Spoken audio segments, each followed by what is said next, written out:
What the hell is going on? Thank you for tuning in to the 81st edition of the MMA Podcast, March 13th, 2014. We got a ton to break down. This past Saturday, UFC Fight Night, Gustafsson versus Manoa, Alexander Gustafsson, Michael Johnson, Brad Pickett, Gunnar Nilsson, all picking up impressive wins. We're going to be talking about those fights. We're also going to be talking about the week of mixed martial arts. It's been confirmed the day after UFC 175, the Mandalay Bay will then host the Tough 19 finale. Talk about that. Talk about the return of Dom Cruz, Holly Holm, Gina Carano, their futures in the UFC. Vanderlei not signing the contract. UFC 171, the welterweight belt's on the line this Saturday. Holy shit, we got a bunch to break down. Let's do it.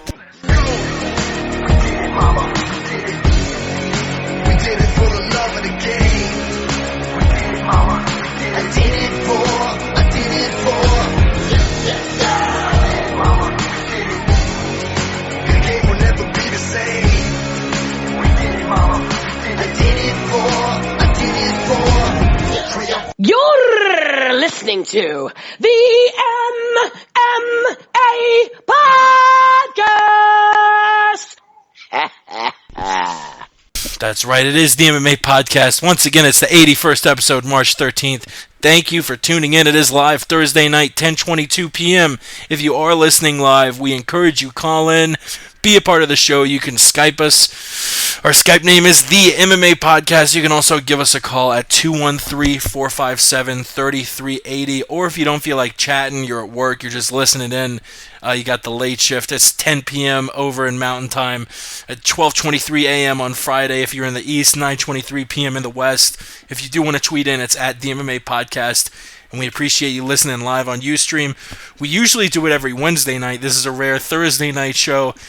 Like I was telling Ninja yesterday, the show was just not going to happen yesterday. I was not at my full facilities, but I am right now, ladies and gentlemen. And Ninja is back. I didn't even know he dropped off the call, but he is back. He called back. And mentioning the Ninja, it is me and the Ninja tonight. Ninja is on Twitter at the Ninja Larson. Bro, how the hell is it going?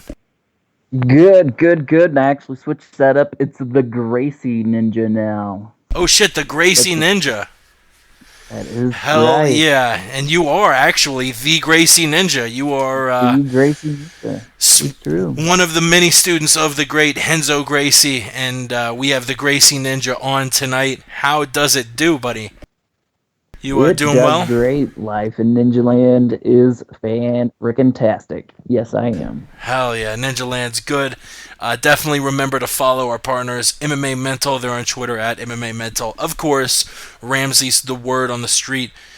You can follow him at The Aunt Jimmy Show. Visit us on Twitter, like I said before, at the MMA Podcast. Give us a follow. And visit themmmapodcast.com. We're on iTunes and YouTube. Remember to subscribe. We usually get the audio version up on iTunes within an hour after the show ends. We'll get it up on YouTube that night if you want to listen to it on the YouTubes. And we thank you for tuning in. Let's get straight to it. UFC Fight Night. Alexander Gustafsson taking on Jimmy Manoa in London, England. Before we talk about any of the fights, I actually want to talk about the format of the show. It was the second UFC card that was exclusive on Fight Pass. Obviously, a week before we had the Tough China finale. And this was a little bit different in that the commentators and the actual in-cage announcer was different than the usual cast. We're used to Rogan and Goldie as our A-team commentators, Anik and Florian as our B-team doing the UFC Fight Nights and international cards, stuff like that. And, of course, Bruce Buffer in the cage every single time. We saw a new trio of announcers, commentators. We had John Gooden filling in as the main announcer in the role of an Anik or a Goldie, and UFC fighter Dan Hardy, former welterweight, commentating in the role of a Rogan or a Florian as color commentator. I thought Gooden and Hardy did pretty well.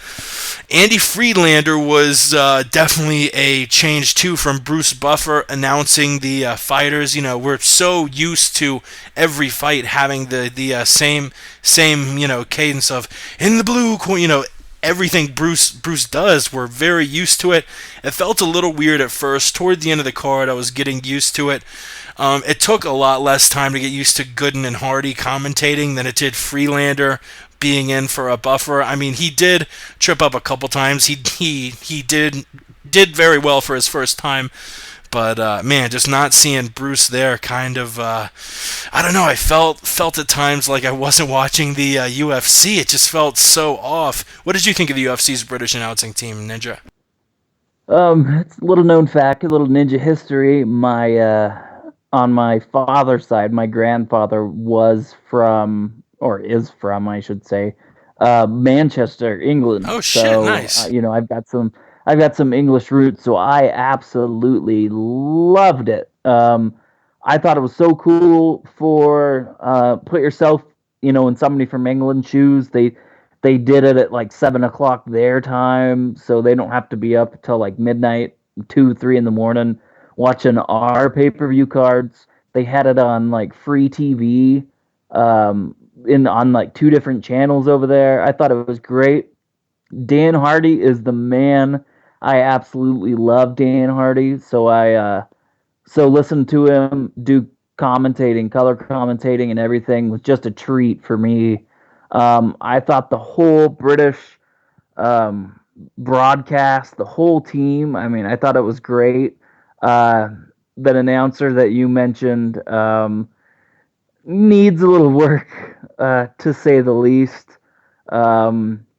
I really wasn't impressed with his performance. If I can I am still not that impressed with your performance. line from George St. Pierre there. But I'm sure as Bruce Buffer did, you learn, you grow, and, you get better as time goes on. I thought he shouted too many things, and it's not easy to get on a microphone and get people amped up for fights like Bruce Buffer does. And credit to Bruce Buffer for the amazing work that he does. And but I mean, if they stick with this guy and he learns, maybe he can get to that same level. But overall, I thought it was great. Definitely, yeah.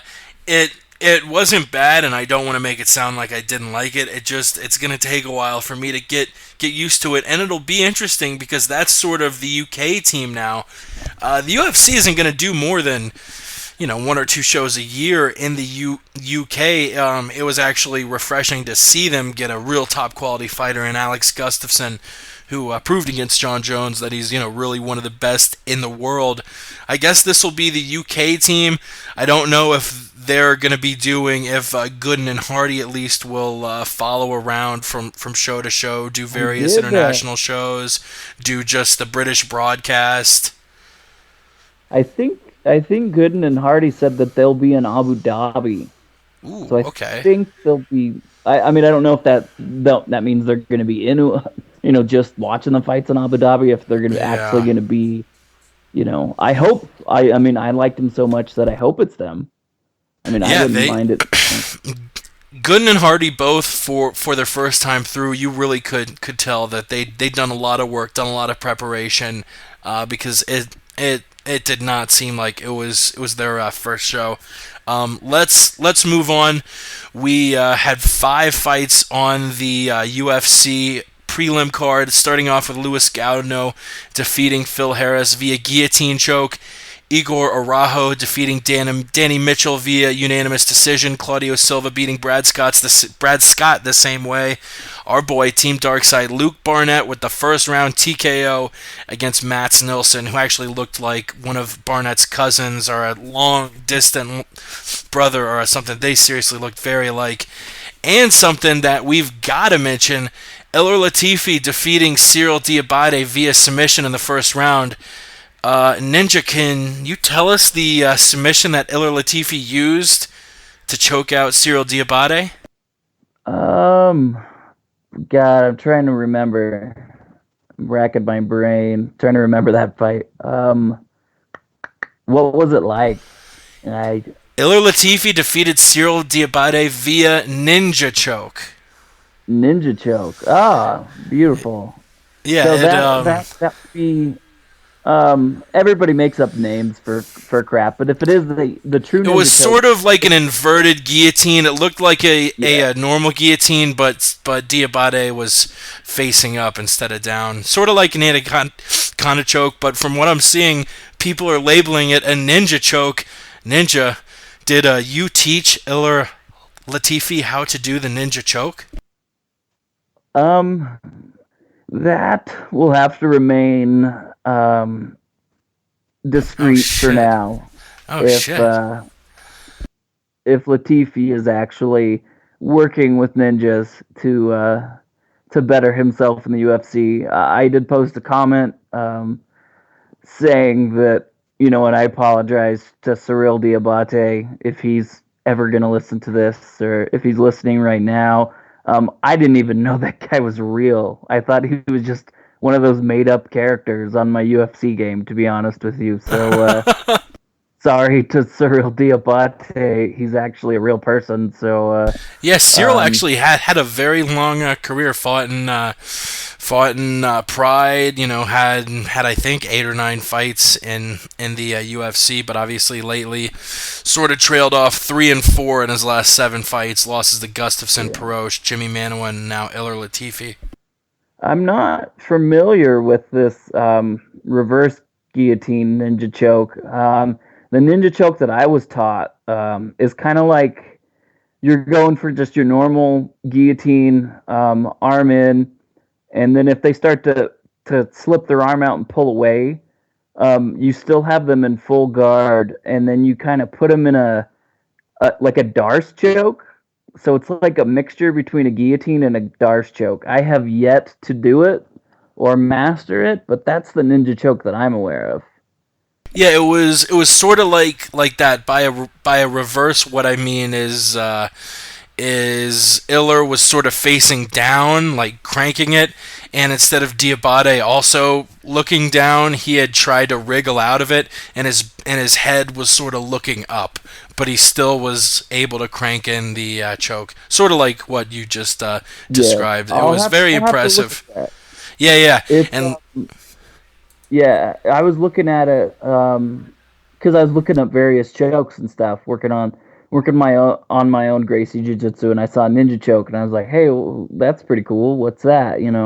So I looked at some stuff, but I will definitely have to look that up, and next week on the podcast I'll have more details on the ninja choke, and if I got to go back to my council here in Ninja Land, the board of directors, and see if we publicly approve of that ninja choke or not. We actually have a caller. Let's add him to the call. Caller, how the hell is it going? Can we ask who's calling in or how you wish to identify yourself? This is, and he is I, and I am him. There he is. What's happening? I apologize for my tardiness, everyone. See, this is something that doesn't happen in the future. We don't care about fucking time zones and shit, okay? I didn't realize that you guys are starting now because, you guys are now behind now, apparently. We don't worry about that shit in Guam. What's happening in MMA Podcast? What up? And follow our boy Davey Boy on Twitter, DAVEI_BOI. Dave, you have any shout-outs you want to get out before we get to the MMA? No really special shout-outs or anything like that, but want to give us some special love to a young lady who is going to be fighting in a new Ultimate Fighter season, Felice Herrig, the most beautiful MMA girl I've ever seen in my entire life. Hopefully you can listen to this and stuff, and hopefully we can get married someday. She pretty, and we'll probably try and have her on at some point. We were breaking down the prelims. We're just on the second topic, so you're not too late. Let's backtrack a step because I think it's a pretty interesting topic to talk about. The new line of announcers. Not only did we have new commentators in John Gooden and Dan Hardy, but Andy Friedlander filled in as the in-cage announcer for the fights in Bruce Buffer's spot. What did you think of the sort of new British feel to the UFC?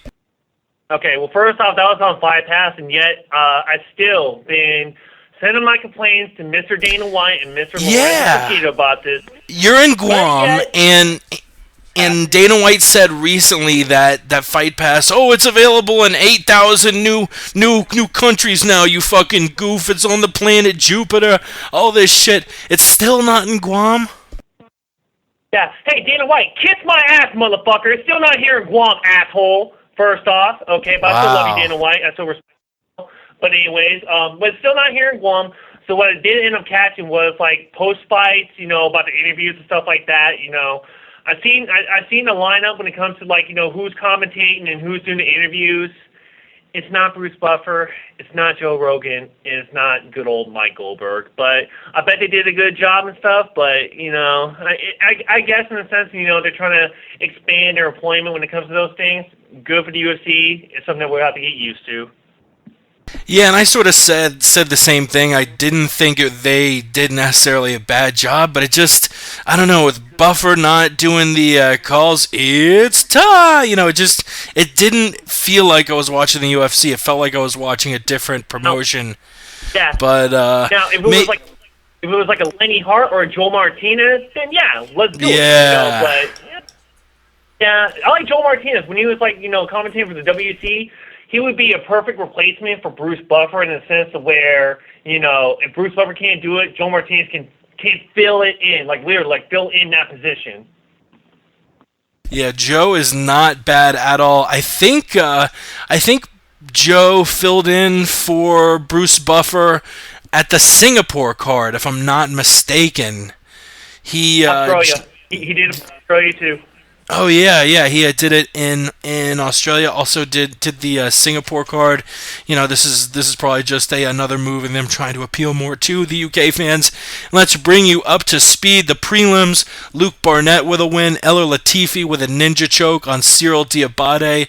What else? Louis Gaudino, the green-haired little flyweight, beating Phil Harris in the first round. Igor Araujo and Claudio Silva with unanimous decisions over Danny Cheesecake Assassin Mitchell and Brad Scott, which I loved, the whole British crowd chanting cheesecake, cheesecake. That was awesome. Luke and Iller really stood out to me. What did you think of the prelims? Honestly, didn't catch them. Moving on. Moving on. And I do hope Luke Barnett gets a pretty good opponent. Still undefeated in it. Hello? Can you not hear us? Hello? We're there. We are there, Davey boy. Can you hear us? Technical issues on the MMA podcast. Going once. Going twice. I'm going to let him go and let him call back. But that will let me transition into the next topic. Briefly, I was talking about Luke Barnett. He's now 8-0, 3-0 in the UFC. Wins against Colin Hart, Andrew Craig, and Mats Nelson. Look for the UFC to give him a real decent middleweight next. Let's move on to the main card. I don't want to talk about all four fights individually. Let's bunch the first three up and talk about those in a bunch, and then we'll talk about Gustafsson, Manoa individually. Gunnar Nelson, he was the most impressive dude on the card with an absolute smothering of Omari Akhmedov. First round guillotine choke. I mean, this guy is the real deal. He and Gustafsson, truly, in my opinion, are two of the best fighters from Europe. It was cool to see them both on the card. And Gunny just looking real nice with a guillotine on Omari Akhmedov. Brad Pickett with a win against Neil Seery.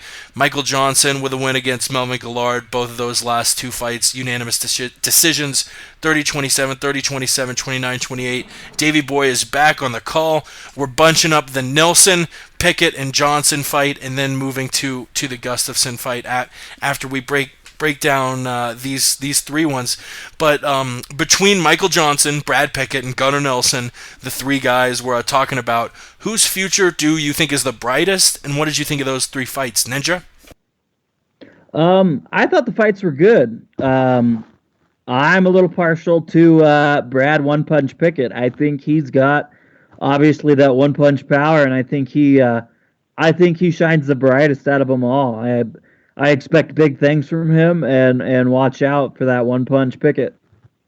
And you mentioned Pickett, he has one thing in his favor, which is huge which is a win against the current flyweight champion Demetrius Johnson back at WEC 48 in 2010. Brad Pickett gave Mighty Mouse one of his 2 career losses, the other one coming to former bantamweight champion Dominic Cruz, who we're actually going to talk about later on in the show, reportedly back in the gym recovering from his groin tear.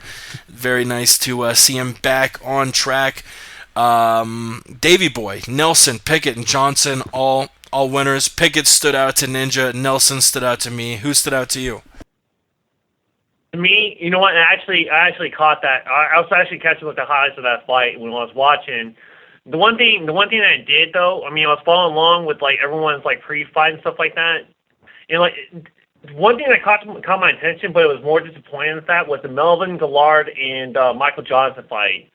Melvin Gillard, like he pretty much like talked all this smack about, you know, how he how he was going to win the fight and stuff, and Michael Johnson, you know, kept his mouth shut and he showed it in Octagon, but at the same time, it seemed like Melvin Gillard didn't like really pull the trigger or anything like that. So like for me, like what stood out in my eyes was I was more disappointed that Melvin Gillard, he talked it, but he didn't really like show it, you know.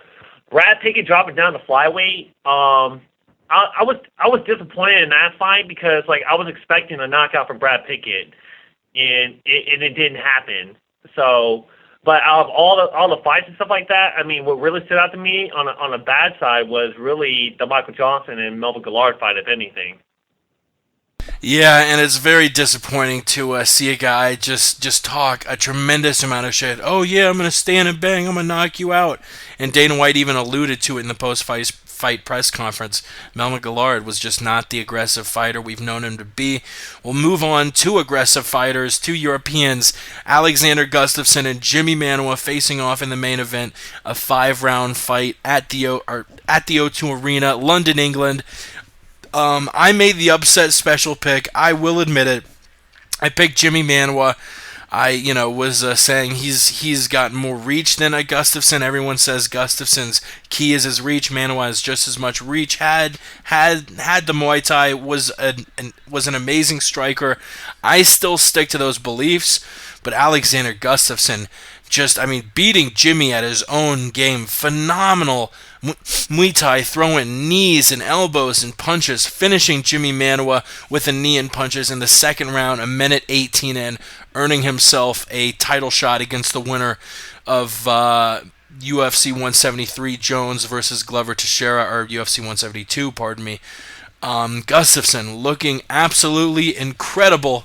Who you got in the rematch, Jones versus Gustafsson 2, and what'd you think of the fight, Davey?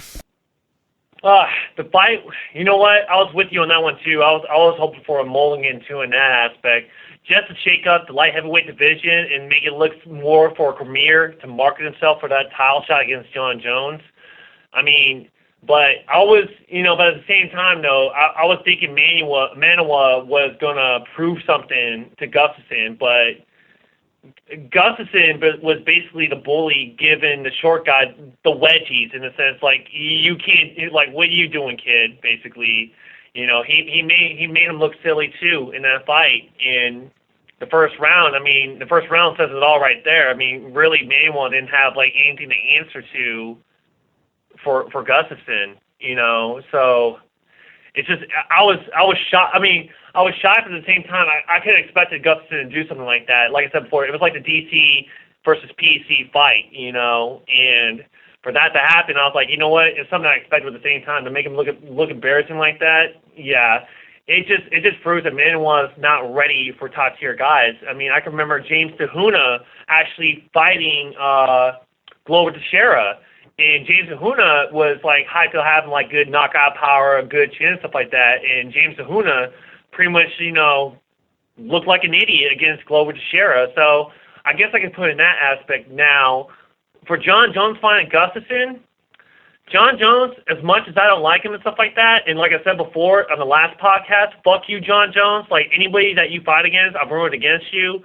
But honestly, respectfully, against this fight against Gustafsson, it's going to be a different game plan. Jones is going to watch the tape and stuff like that. Jones knows what he needs to work on, but that doesn't say that Gustafsson isn't going to do the same thing either. So I think we're still going to see something, anticipating up until the fight, to where it's going to be pre-fight hype and stuff like that, and everyone's going to be buying those tickets because they want to see round 6 basically just continue on against those guys. So I don't know. That's too hard to tell right now because that was a close fight. That was a very close fight. So I don't know, man. I honestly, I'm going with my gut. Fuck you, Jones. It's Gustafsson all the way. Fuck you, Jones. And Davey, you did get my DM, and I guess we'll let the listeners know now. We are having John Jones on the show next week. No shit. Okay, I got a lot to say to that asshole. But maybe not the John Jones you think. We're having the normal dude who has the Twitter handle at John Jones on, and we're gonna talk shit about the fake fighter, or the asshole John Jones with the cool John Jones. So that'll be a fun ass show. Yeah, we DM'd him today. Actually, the white guy John Jones, who has the Twitter handle at John Jones, he kind of made the MMA media circuit at UFC 151 because this guy got barraged with Twitter hate, and actually had some pretty funny responses to all of the fans who were giving this random white dude shit about backing out of UFC 151. Ninja Gustafsson, Manoa, what do you think of the fight, and what do you think of the probable rematch of Alexander Gustafsson taking on John Jones? I gave you a little bit of the ninja history, talking about my English roots on my father's side. Now I'm going to talk about my Norwegian and Swedish, my Scandinavian roots on my mother's side. Alex the Mauler, baby. What a Viking. He is a Viking warrior, just going to conquer the world. I think we saw a lot of what's going to beat John Jones. Alex Gustafsson was using more Muay Thai, more elbows and knees, and I think as far as kicks and punches go, just normal striking, I don't think Alex can hang with John Jones, the piece of crap that he is. But I think this new and improved Viking Alex Gustafsson, with his elbows and knees and what he showed against Manoa, I think that if that Alex Gustafsson shows up, we're going to have a new champion. Gustafsson went into the fight against Jimmy Manoa already ranked the number 1 light heavyweight behind the champion John Jones. He defeated Jimmy Manoa in the post-fight interview in the cage with Dan Hardy. Alexander Gustafsson wasted no time to bring up the rematch with John. Go ahead, take a listen. Beautiful finish. So obviously now, number 1 contender in the division. There's a lot of change. John Jones, I want my title shot again. I'm right here, right whenever you want, man. Whenever you want. You heard it. Alexander Gustafsson wants his shot. And that was Gustafsson saying he wants that shot against John Jones. And that did it for UFC Fight Night. Alex Gustafsson, Jimmy Manoa in the main event. Before we switch gears and get to the news, though, something we've done on a few of the recent episodes, let's listen to the highlights of the UFC Fight Night London Gustafsson Manoa card. It'll start off, like it always does, with Dana giving us the quick facts from the event. The fight of the night goes to Gustafsson and Manoa. Congratulations. The performance goes to Gunnar Nelson. Congratulations. And the other performance bonus goes to Gustafsson. Gustafsson won both bonuses. Congratulations. Some big dough. Hey, Luke, we didn't forget about you, kid. We'll take care of you. All right, great fight. Next, we spoke with Alexander Gustafsson, who talked about his fight on Saturday and his future in the light heavyweight division. What I knew what to expect from Jimmy was he's very explosive, very heavy hitter. So I took the fight as it coming under the fight, and I saw my chance and I took it. We checked in with Jimmy Manuwa also about the fight. I always said I wanted to take no matter the outcome of this fight. I wanted to have but I wanted to have a good layoff and take a couple of holidays and everything and enjoy life for a bit. But we'll see what happens next. Next, let's listen to Michael Johnson talking about his decision victory against Melvin Guillard. When the fight started, I expected him to be pushing forward and trying to finish me, after all the things he was talking this week. I fought my game plan. My game plan was to put a little pressure on him and counter him when he came in with his hard shots and, stay focused and stay on my path. And, even though the fight didn't go as planned, I thought we were going to fight a little bit more. I'm still happy with the win, and I'm just looking on the bigger and better things now. Sort of addressing the lack of aggression in that fight from Melvin Guillard. Next was Brad Pickett, who spoke about his win against the Irishman Neil Seery, who actually posted a picture. What a work ethic. Posted a picture Monday, 2 days after his fight, back in the workhouse with a push broom. He truly is the working man's UFC fighter. But let's listen to Brad Pickett. When I train for any fight, I train to make myself a better fighter. I don't particularly train for as opponent. So when I did have a change of opponent, it didn't affect me that much. But I always knew in my no disrespect, but I knew I would have better wrestling than Neil. And I was listening to my corner to get the takedowns.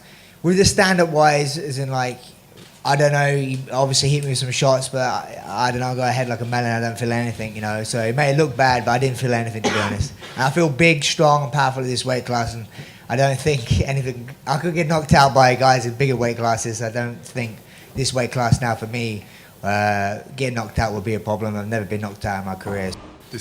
And last but certainly not least, we checked in for a little while with Cyril Diabate, who discussed his retirement. His loss against Ilir Latifi was the last fight of his career, as he announced his retirement actually before the fight. I've been fighting 22 years in various combat sports. I've had a fantastic career. I've enjoyed myself. That's the main part, the most important part, enjoying yourself. And that's it, it's time to move on. I've got plans. I want to open up a state team in Central Paris. I've got some acting to do. I've got plans. I've just put so many things to the side for 22 years. And when you want to be a professional fighter and compete at this kind of level, you got to be 100% focused and 100% fighter in your mind. So it's time to move on. I switched to MMA at one point in my career, and I reached the top. I fought in Pride and I fought in UFC. Who can do better, And that was Cyril Diabate talking to the press for the last time after the fight. Shout out to the UFC's YouTube channel. Follow them on YouTube, youtube.com/UFC. That's where we pulled the audio from. We got a bit of news to break down, so let's get to it. Let's get to the news.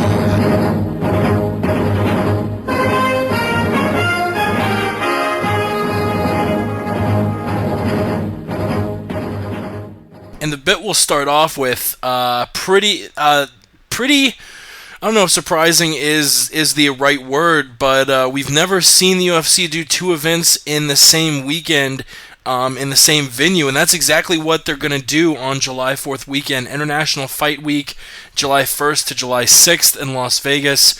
July 5th on Saturday night, UFC 175 is going to be held at the Mandalay Bay Event Center. The following night, they're going to hold another UFC event at the same venue Sunday night. We're going to see the TUF 19 finale. It's not confirmed if we're going to see BJ Penn versus Frankie Edgar on that card. If I had to guess, I'd say no, just because that's such a huge fight. They'd probably, save it for a pay-per-view or something like that. But, yeah, this is sort of a new idea of the UFC taking a big weekend, and instead of just putting on one blockbuster card, they're going to be doing 2 cards back to back. I'm going to try and be in Las Vegas that weekend, obviously along with UFC 173 in May. The plane tickets are booked. If you're going to be at UFC 173, tweet us. We'll have a few beers. But back to the topic at hand, July in Vegas. 2 events, Saturday night, Sunday night. Do you like the idea of having 2 cards on the same weekend, Ninja? I actually think that's a great idea for the UFC. The Ultimate Fighter finale cards that don't have, the coaches fight on them or some big name fight have tend to be a little laxed. So I think that's a great idea. That's going to be one hell of a weekend, and I'm actually looking forward to that. I mean, 2 nights of fights, why the hell not? Davey boy, what is your thought on having 2 events the same weekend back to back? If you're a UFC fan, your weekend is booked. What do you think? 2 UFC events in a weekend? Fuck yes! That is fucking awesome. Especially, you'll get your adrenaline pump and stuff like that, or, your little Twitter rants, on the first event, and next you're going to the second event. That's fucking awesome. Instead of, waiting, a few weeks later, for the next event, you get, right smack dab in the next event. That, good move on the UFC's part. Fuck, yeah. I don't want the UFC to make a habit of it because I love, what I hate the most is probably the most depression-inducing things in my life because I'm a sad man. I hate weekends where we don't have a UFC. So to do a double dip, yeah, I like it occasionally, but I don't want the UFC to start doing it that much because, I want to minimize my non-UFC-less weekends. UFC makes the Saturday day night. It's perfect in a mountain time. The card ends around 10:30 or so. Still enough time to go out to the bars and get hammered as hell. It's perfect, damn it. Yeah, that is the news. UFC 175 and the Tough 19 finale going to be the same weekend, same venue, Las Vegas. 175 will obviously be pay-per-view. The Tough 19 finale, I'm assuming, will be on Fox Sports 1, as Tough 19 will be on Fox Sports 1. Let's move on. Michael Chandler, the Bellator lightweight, reporting that Dominic Cruz is back in the gym, eyeing return to the cage. I'll throw it to you first, Davey. Is Dominic Cruz deserving of an immediate title shot? He's had a huge layoff, and assuming that he does get that match against Barao, does he have a chance to beat him? If he didn't have a huge layoff, I would say yes. But the guy had a 2-year layoff where that division was stingy because it didn't have a true champion. So, and then just other fighters in that division are just coming up to prove themselves to fight Barao. So, in a sense, I could see it on Dominic Cruz's side. The injury is not his fault. I got it. I completely understand. But, you got to look at the business aspect, too, as well, to where, you have so many people in that division that are proving themselves to fight for Rao. So, does Dana White just say, you know what, just for the sincerity that Dominic Cruz's injury wasn't his fault or anything like that, give him an immediate title shot? I would say no. I would say no. I would say for Dominic Cruz, maybe fight, a top 5 guy, prove himself, and then get that title shot from there. So, in any event, do I see Dominic Cruz going against Barao and have a better game plan than all of his other fighters? Absolutely. I think Dominic Cruz is going to show something to the fans of MMA or the fans of UFC to where there's a game plan that he could exploit on Barao and make this a 5-round fight, but exciting. Word up, Ninja. What is your thought about Dominic Cruz returning? Should the UFC, he did have an amazing run, but he's been gone for so long. Should the UFC grant him that title shot? And what do you think his chances are against a phenom like Kenan Barao? First of all, congratulations to the Dominator for coming back from an injury like that. 2 years is a hell of a long layoff. I'm kind of torn with that, to be honest with you. I don't think the UFC, I think it would be counterproductive for them if they put somebody else in there for Dominic Cruz because, everybody right now wants to see Dominic Cruz. They think he can beat or, is up there with Renan Barão. Yes, he's had the layoff, but let's imagine if Dominic Cruz fights a top 5 fighter and loses. Now that mystique, that mysterious, that fan base, that buy rate is now gone for Dominic Cruz. Oh, he can't even beat a top 10 fighter, a top 5 fighter anymore.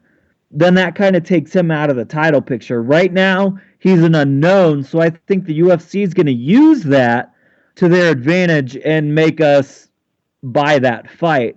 As far as Dominic Cruz go, man, getting in there against Renan Barão, your first fight back, I wouldn't want to be in his shoes. I would like to see him fight somebody else. If it was my UFC, if I was running it, I would honestly give it up to Dominic Cruz. Do you want to fight somebody first, or do you want a title shot? And whatever he feels that he can do, what's going to benefit him, if he feels like he's ready to go in there against Renan Barão, knowing that, if he loses, he's not going to, he's going to have to claw his way back up to the top. So I would leave it up to him personally. If you think you're ready, buddy, let's do it. If not, we'll give you somebody else. Yeah, Dominic Cruz. Sorry. Go ahead. No, I was going to say, Ninja, you just great point. That's a very excellent point.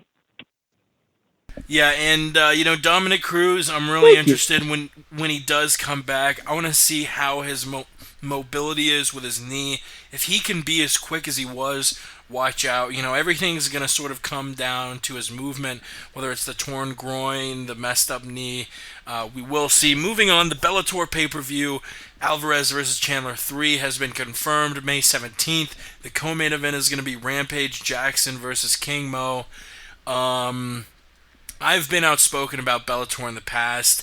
They've been sort of shaky to fighters. I'm sort of on them for that. But putting all the beef aside, who do you have in the main event and co-main event of this pay-per-view? Eddie Alvarez, Michael Chandler, the trilogy fight, and obviously Rampage Jackson taking on King Mo in the finals of that light heavyweight tournament. I got Rampage and Eddie Alvarez. Ninja, who you got? I like Brock Lesnar and The Undertaker at WrestleMania 30, to be honest. Yeah. Oh, wait, we're talking about Bellator. My bad. We gonna do it. First of all, Bellator putting on a pay-per-view, I don't know. If they can get some good pay-per-view buys, those are some good fights.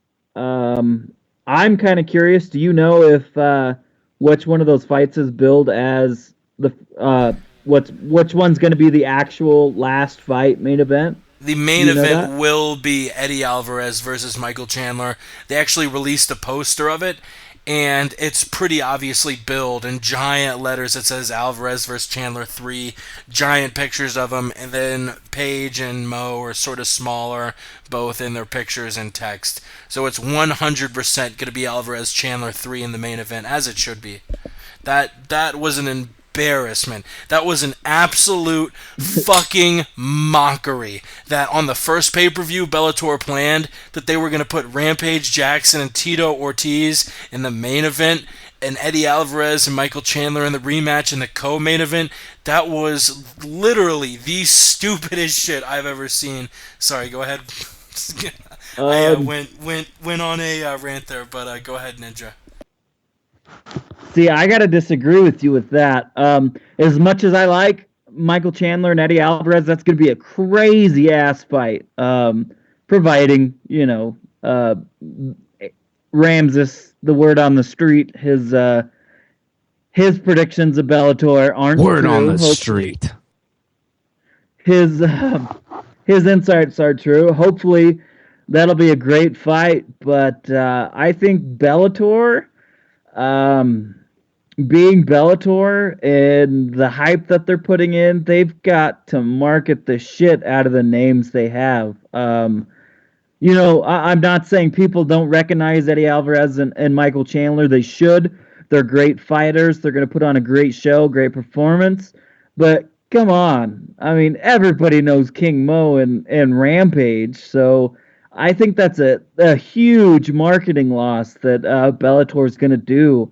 Market the names. I mean, use the name that Rampage Jackson has already created and King Mo's already created coming into this instead of trying to build up build up your own. I mean, that's marketing 101 right there. But I'm looking forward to it. I hope they put on good fights. And as far as paying for a pay-per-view from Bellator, I don't really know if I'm up for that. Yeah, you make an awesome point in that the first pay-per-view, they canceled pay-per-view. Before they canceled it, that was on pace to just tank money-wise. Davey, what are your thoughts on this Bellator pay-per-view coming up May 17th? I'd rather see Tito Ortiz against Rampage Jackson versus King Mo or against Rampage Jackson, honestly, because if no one knows about Rampages and King Mo's beef, just YouTube it. You'll see like a 7-minute clip or like a 20-minute clip of Rampage and King Mo talking shit to each other in a van. That's where basically it all started, was around there. But honestly, that's just pre-fight hype. Like I said before last week, when it comes to the whole Bellator bracketing and stuff like that, if you can't smell that being a fucking work, you are as blind as a bat. Like, you are an Asian with dental floss blindfolding you, basically. The fight okay? was a work, people. That shit is a fucking work. Like, you don't even have to hype that shit up. When they went from 8 brackets to 4, and then you had the opposing people where you knew, like, they were going to fight each other and stuff like that in the different sides of the brackets, and then King Mo winning by a unanimous decision, and then fucking Rampage basically hitting like a small pillow on a Pumbu's face and seeing him just go limp for a second, and then for the fact that you see the post-fight, the post-fight after Rampage won, and you see them like screaming at each other and stuff. Come on now, like you can't deny that. You can't deny the fact that shit's a fucking work right there. Okay, I'm going on a rant about that one. Honestly, I'd rather see Tito Ortiz and Rampage fighting. Honestly. Because, like, the funny thing is, I think what's going to happen is when they get in that ring, they're probably going to shout at each other. They're going to have a shouting match. They're not going to fight. They're going to have a shouting match. Now, for Butt though, like, I would love to pay money to see Eddie Alvarez and Michael Chandler again. Like, you can't deny that. You can't deny the first fight where, like, they went to the 4th round and Eddie got submitted. You can't deny them going 5 rounds and Eddie winning by a decision. You can't deny that was a fucking fight. Anything outside of the UFC, but in MMA in general, that's like top 3 fight of the year right there. So, like, if anything, they need to market themselves into that aspect right there. But to have Rampage against King Mo, they're going to do too much talking to where they're just going to talk down that pay-per-view. Yeah, the end of 2013, myself, Ramses, Ross, and Yao all broke down our fights of the year. I think a couple people picked Jones Gustafson. I think someone picked Gil Melendez and Diego Sanchez. My pick for the fight of 2013 was Eddie Alvarez and Michael Chandler, too. I think everybody's consensus pick for the fight of the year for 2011 was Michael Chandler versus Eddie Alvarez 1. I mean, shit, I would not be shocked if 3 years out of 4, these two guys put out the fight of the year in mixed martial arts. An incredible rivalry. Think about it this way. Why do you think Bellator didn't get rid of Eddie Alvarez? Why were they so fast to get rid of Ben Askren or Hector Lombard? Exactly. Because, like, number one, Ben Askren is dominant in the wrestling game, and Ben Askren is a Matt Lindland that nobody wants. He's the greatest in his field, but nobody wants him because it's boring. Versus like Hector Lombard, he's just going through people like he did, like Anderson Silva was in the middleweight division. They had Eddie Alvarez fighting Michael Chandler. Like, that's money right there. That is complete money. So, like, if anything, like, that's one of the reasons why they didn't want to get rid of Eddie, is that reason right there. Yeah, and you make a very good point. A super exciting fighter like Eddie Alvarez is a lot more valuable to a company like Bellator. Let's switch gears. We do have a little bit of news to break down still, but you know what we do every show. It's the 10 solid seconds of sports, where we break down all sports that are not MMA. Let me clear my throat here. Let's do this shit. The nation's eyes turn to college basketball as March Madness gets underway with conference championships. Florida and Wichita State on top of the polls. Lots of movement in the NFL with free agency kicking in. Spring training in full swing in the MLB. Thoughts to Rich Beverly and his family for a speed recovery. Pass out on the bench. The Dallas Stars game yet cardiac arrest. Ooh. Ooh, I wonder if people can even understand what I'm saying during that shit. Let's move on. The next two topics pretty similar. The first one reported by Brett Okamoto of ESPN. Shout out to him. He tweeted out, and I'll actually read the tweet word for word here, which it's taking, and this is the longest time Twitter has ever taken a load, so I guess I won't be reading the tweet. Oh, of course, now it loads. I guess I will be reading the tweet. I love you, Internet. Brett Okamoto saying Dana White is meeting with Holly Holm this weekend, period. Simple enough. The UFC interested in signing Holly Holm. She, Gina Carano, and Chris Cyborg sort of make up the trio of women outside the UFC that a lot of people talk about. Carano hasn't fought in a while. Cyborg is... No one knows if she really can get down to 135. Holly Holm is really the only one we know is currently the real deal at bantamweight. She's knocking out everybody. Dana White is apparently going to meet with her. And if you know about Dana White and the UFC, if Dana's meeting with her, chances are she's going to be in the UFC in the next few weeks. Whether or not this is the thing Rogan was hinting about, Rogan went on the Kevin and Bean show and spoke about the UFC having a major women's signing coming down the pipeline. Dana White, of course, waved it off, but like I said, if you know Dana White and the UFC, you'll know that act is sort of tired. Dana always brushes off things when it's not confirmed yet. But yeah, Dana's going to meet with Holly Holm. Should Holly Holm be considered for its immediate title shot? And if not, who do you think would be an interesting matchup with her at bantamweight? Personally, I don't think she should get an immediate title shot. Maybe one fight and then a title shot. But I don't know. She's an incredible striker. As far as who I'd like to see her fight, I mean, a fight against Alexis Davis would be very interesting. A fight against Kat Zingano, maybe two of the best strikers in women's MMA.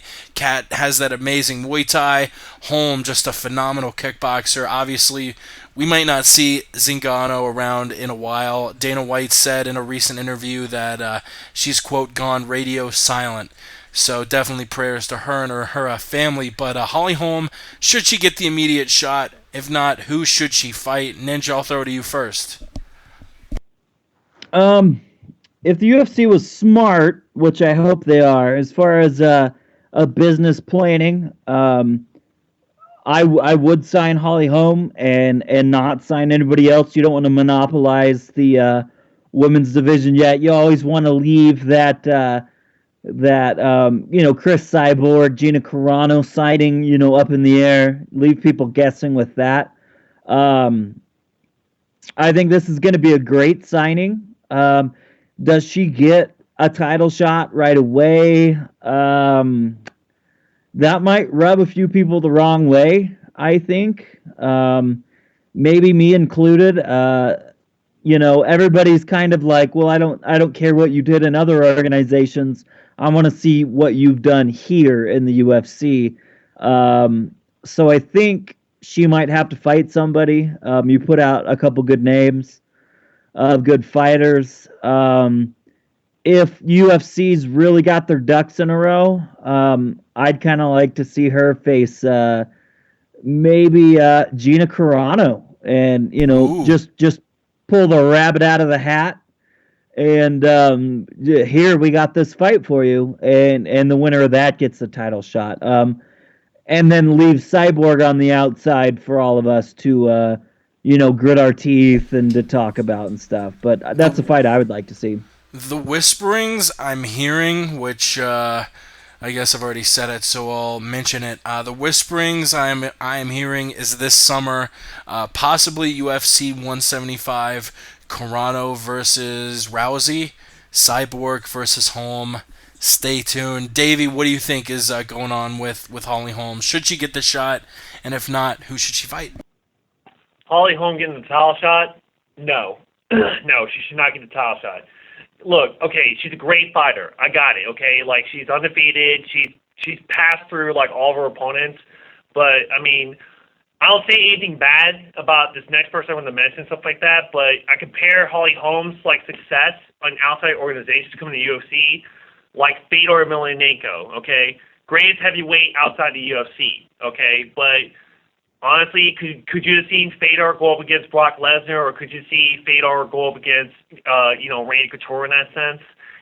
Like immediately? I didn't think so. Holly Holm, coming into UFC and stuff, like, I like it. I do. But do I see her fight for a title shot, like, right out of the way? No. Because, like, what's going to happen is, like, they could hype up Holly Holm to be, like, this greatest, women's fighter outside the UFC, hype it up and stuff like that, and she gets armbar in less than a minute. And now what do you have right there? You have a bad investment right there, and now you got to bring her back up. Like, if anything, like, honestly, I would like to see her fight, someone in the top 10. It's like, and I'm surprised, like, no one mentioned this, like, another stand-up fighter, Sarah Kaufman. Have her fight Sarah Kaufman, and then, like, solidify her spot being in the UFC, and then move her up from there. As far as Gina Carano, possibly getting that title shot against Ronda Rousey, that's hype right there too. If Gina Carano gets that fight, against Ronda Rousey, I mean, it's the same aspect. She's been out of the game for so long. She gets armbar in less than a minute, and what do you have with Gina Carano? Nothing right there. So the UFC just needs to stick to the game plan right now. Let Alexis Davis fight Ronda Rousey. Let them move up and stuff like that. But honestly, I want to see Cyborg versus Ronda Rousey. I want to see that fight. I think that fight will be bigger than Chuck Liddell against Tito Ortiz. I think that fight will be bigger than Ken Shamrock and Tito Ortiz. I think that is going to be the biggest pay-per-view draw, like, ever, like, to include the men's division. I think that right there, that will solidify everything right there. Yeah, Gina Conviction Carano, her last fight was August 15th, 2009, nearly 5 years ago, against Chris Cyborg. And we're actually going to switch gears and talk about Gina. The next topic, Dana White was asked about Gina Carano. And he did mention that Gina was still under contract with the UFC and that they, would have open ears to a fight. I'll quote him directly. Quote, "When you go on a hiatus, whether you're injured or semi-retired, you're still under contract. If you come back, you're still under contract with us." So she's still under contract with us, but I have no plans right now. If she wanted to fight in the UFC, of course. If Gina wanted to fight in the UFC, we would definitely do it. So let's change gears. We talked about Holly Holm. Does she deserve a title shot? What do you think, her stock would be in the women's bantamweight division? Let's switch from Holly Holm to Gina Carano. What do you think, Dave? It's the same. I mean, she falls in the same aspect as Holly Holm in a sense, because, I mean, with Holly Holm fighting outside the UFC and stuff, and I'm not trying to say she's fought cans, but she falls in that same bracket where you need to build Gina Carano back up. Okay, it's like, I mean, how you said it last week, how it's supposed to be is like Gina Carano's going to fight Ronda Rousey, and then Holly Holm's going to fight Chris Cyborg. Why are they going to all fight each other? I mean, you're going to lose. You're going to lose. Mute up, Ninja. Sorry. Ninja, yeah. Go ahead, Dave. Dude, I have a fourth habit doing that, so like, I know that feeling. But anyway, but going back, it's like, why going to put, four people, like basically four people against each other? Why not just build it up? That women's division right there, it's a good, I mean, I like them coming up and stuff, but I mean, if they're trying to boost that market for the women's division, why not just build them up? Don't put it all together at once where they're fighting against each other, because you're going to lose two investors right there. Chris Cyborg's going to run through Holly Holm. Gina Carano is going to lose an arm against Ronda Rousey. And then what you got? You got a broken Holly Holm, and you got a broken Gina Carano. And what can you do with them? So I think, if anything, fuck it. Make a pay-per-view with just the women. Try that out. That's sort of like they think. did with the heavyweights at UFC 146. I think the idea behind Rousey Carano is you want to make that fight. Rousey Carano, I mean, the face of women's MMA was Carano, then the face of women's MMA was Rousey. Both of these women are gorgeous. The UFC wants this fight to happen, and I think the logic in making it immediately is you don't want Carano to lose, maybe struggle in the women's bantamweight division against, killers like Alexis Davis, like Misha Tate, like Liz Carmouche, like Kat Zingano, really the new breed of women's MMA. Ninja, you're super loud again. I got to cut you off. Really the new breed, and I think the UFC wants to make it happen, and that's why we would see it. Cyborg and Holm, obviously both very skilled grapplers. Ninja, you got to mute up for us, buddy. But actually, never mind. Don't mute us up for us, buddy, because let's talk about Gina Carano. What do you think about her? Sorry about all that feedback. I don't know if it's on my end or what. I would be a little bit more comfortable with the Gina Carano, Ronda Rousey instant title shot coming in. Just because of the name that Gina Carano has made, and I think you have to respect that a little bit. I kind of look at it as the dominator kind of thing too, as if you bring her in and she struggles like was previously mentioned, you're gonna lose that big time. You're gonna lose that big time fight, that big paycheck, that big pay-per-view buy. I do want to say though, as an interesting note, I want to factor in that the new EA Sports UFC game is coming out relatively soon, and that will, in fact, have the women's division on there. And as of right now, I'm kind of questioning, the names that they're going to put. Are they going to have, 3 women fighters, and you just get to be Ronda Rousey and beat them all up all the time? Or are they going to try to sign people like Gina Carano and Chris Cyborg to beef that up? Because honestly, that would be a big selling point of the game for me.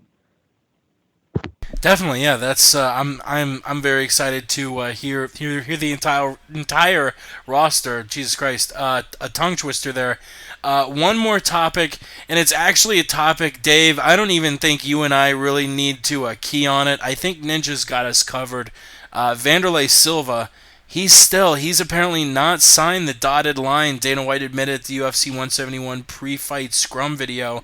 He said he will get it done. Apparently the only reason the fight was moved to Brazil was because Vanderlei wanted it so, and the contract is still not signed. Sonnen tweeted out a couple weeks ago, sign the contract, idiot. Nothing has happened yet. Ninja, ether this fool Vanderlei Silva. So you want shit. to talk about Vanderlei Silva not signing the contract. Am I hearing that correctly? That's right, Ninja. I think so. So, Vanderlei Silva wants to put on this persona that he's a somebody, that he's a tough guy. Vanderlei Silva attacks Chael Sonnen at the expo, at the Fight Expo in Nevada.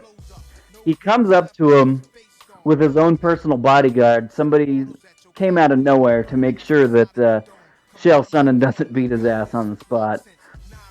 So he comes from behind. Everybody's seen the footage. He attacks him, says, "I'll fight you anywhere. You disrespected me. You disrespected my country." Blah, blah, blah. Now Vanderlei Silva gets what he wants. He gets the Ultimate Fighter show. He gets to be with Chael Sonnen. He gets to prove how tough he is, how much of a badass Vanderlei Silva is. But then, they fight on the show. We've all seen the previews. We're all watching the show. But then all of a sudden, we get these rumors that now somebody doesn't want to fight Chael Sonnen. Now, why is that? Why is that, Vanderlei? I know you listen to these. I know you've got your little translator, and you listen. And these words, Vanderlei Silva. Right now, you're not signing that contract for one reason. It's because everybody is going to find out really soon that you're a fraud. Vanderlei Silva, you are a coward. What you said in front of the cameras and everything you did, puffing out your chest, gritting your teeth like the rabid dog you want everybody to think you are. But as soon as you got face-to-face with the king of the world, the man with the biggest arms, the most charm, and he does the most harm, Chael P. Sonnen, once you got face-to-face and you felt the power and you looked into that man's eyes, you got afraid. You stopped pointing your finger, and now you don't want to sign the contract. But I think, Vanderlei, your time has come. Either way, you sign the contract or not, it doesn't really matter, because you have, in fact, poked the beast. I am standing here looking at a poster of Chael P. Sonnen right now as I say this. This man will fight you anywhere you want. This man will fight you in the parking lot. He will fight you in Brazil. He'll fight you at the top of a damn mountain. It doesn't matter. You have wrote a check that you cannot cash. Vanderlei Silva, your retirement at the hands of Chael P. Sonnen is inevitable, so just sign the damn contract and try to go out with some shred of dignity that apparently you have lost. God damn, Vanderlei Silva. Like Ninja said, we know you listen to this every damn week, and you better sign the contract. The fight's going down in Brazil. It is scheduled tentatively for, when is it scheduled? Sonnen vs. Vanderlei, UFC Fight Night 44, May 31st. Not sure where in Brazil it's going to be yet. I don't know if they have a location. Let's switch gears, go to UFC 171. Before we break down UFC 171, I have a stat of the day for you regarding UFC 171, so let's do that. Stat of the day! Stat of the day! Stat of the day! Stat of the day! Here comes the stat of the day! There will be 11 Southpaws fighting at UFC 171 this weekend in Dallas, Texas, including both of the men fighting for the welterweight strap, and Johnny Hendricks and Robbie Lawler. 11 is the record for most Southpaws ever on one UFC card. Stat of the day! Stat of the day! Stat of the day! Stat of the day! Here comes the stat of the day! Shout out to Jamie Joss, the Dan Patrick, and Seton O'Connor in the Dan Patrick Show. We actually have a caller to join us.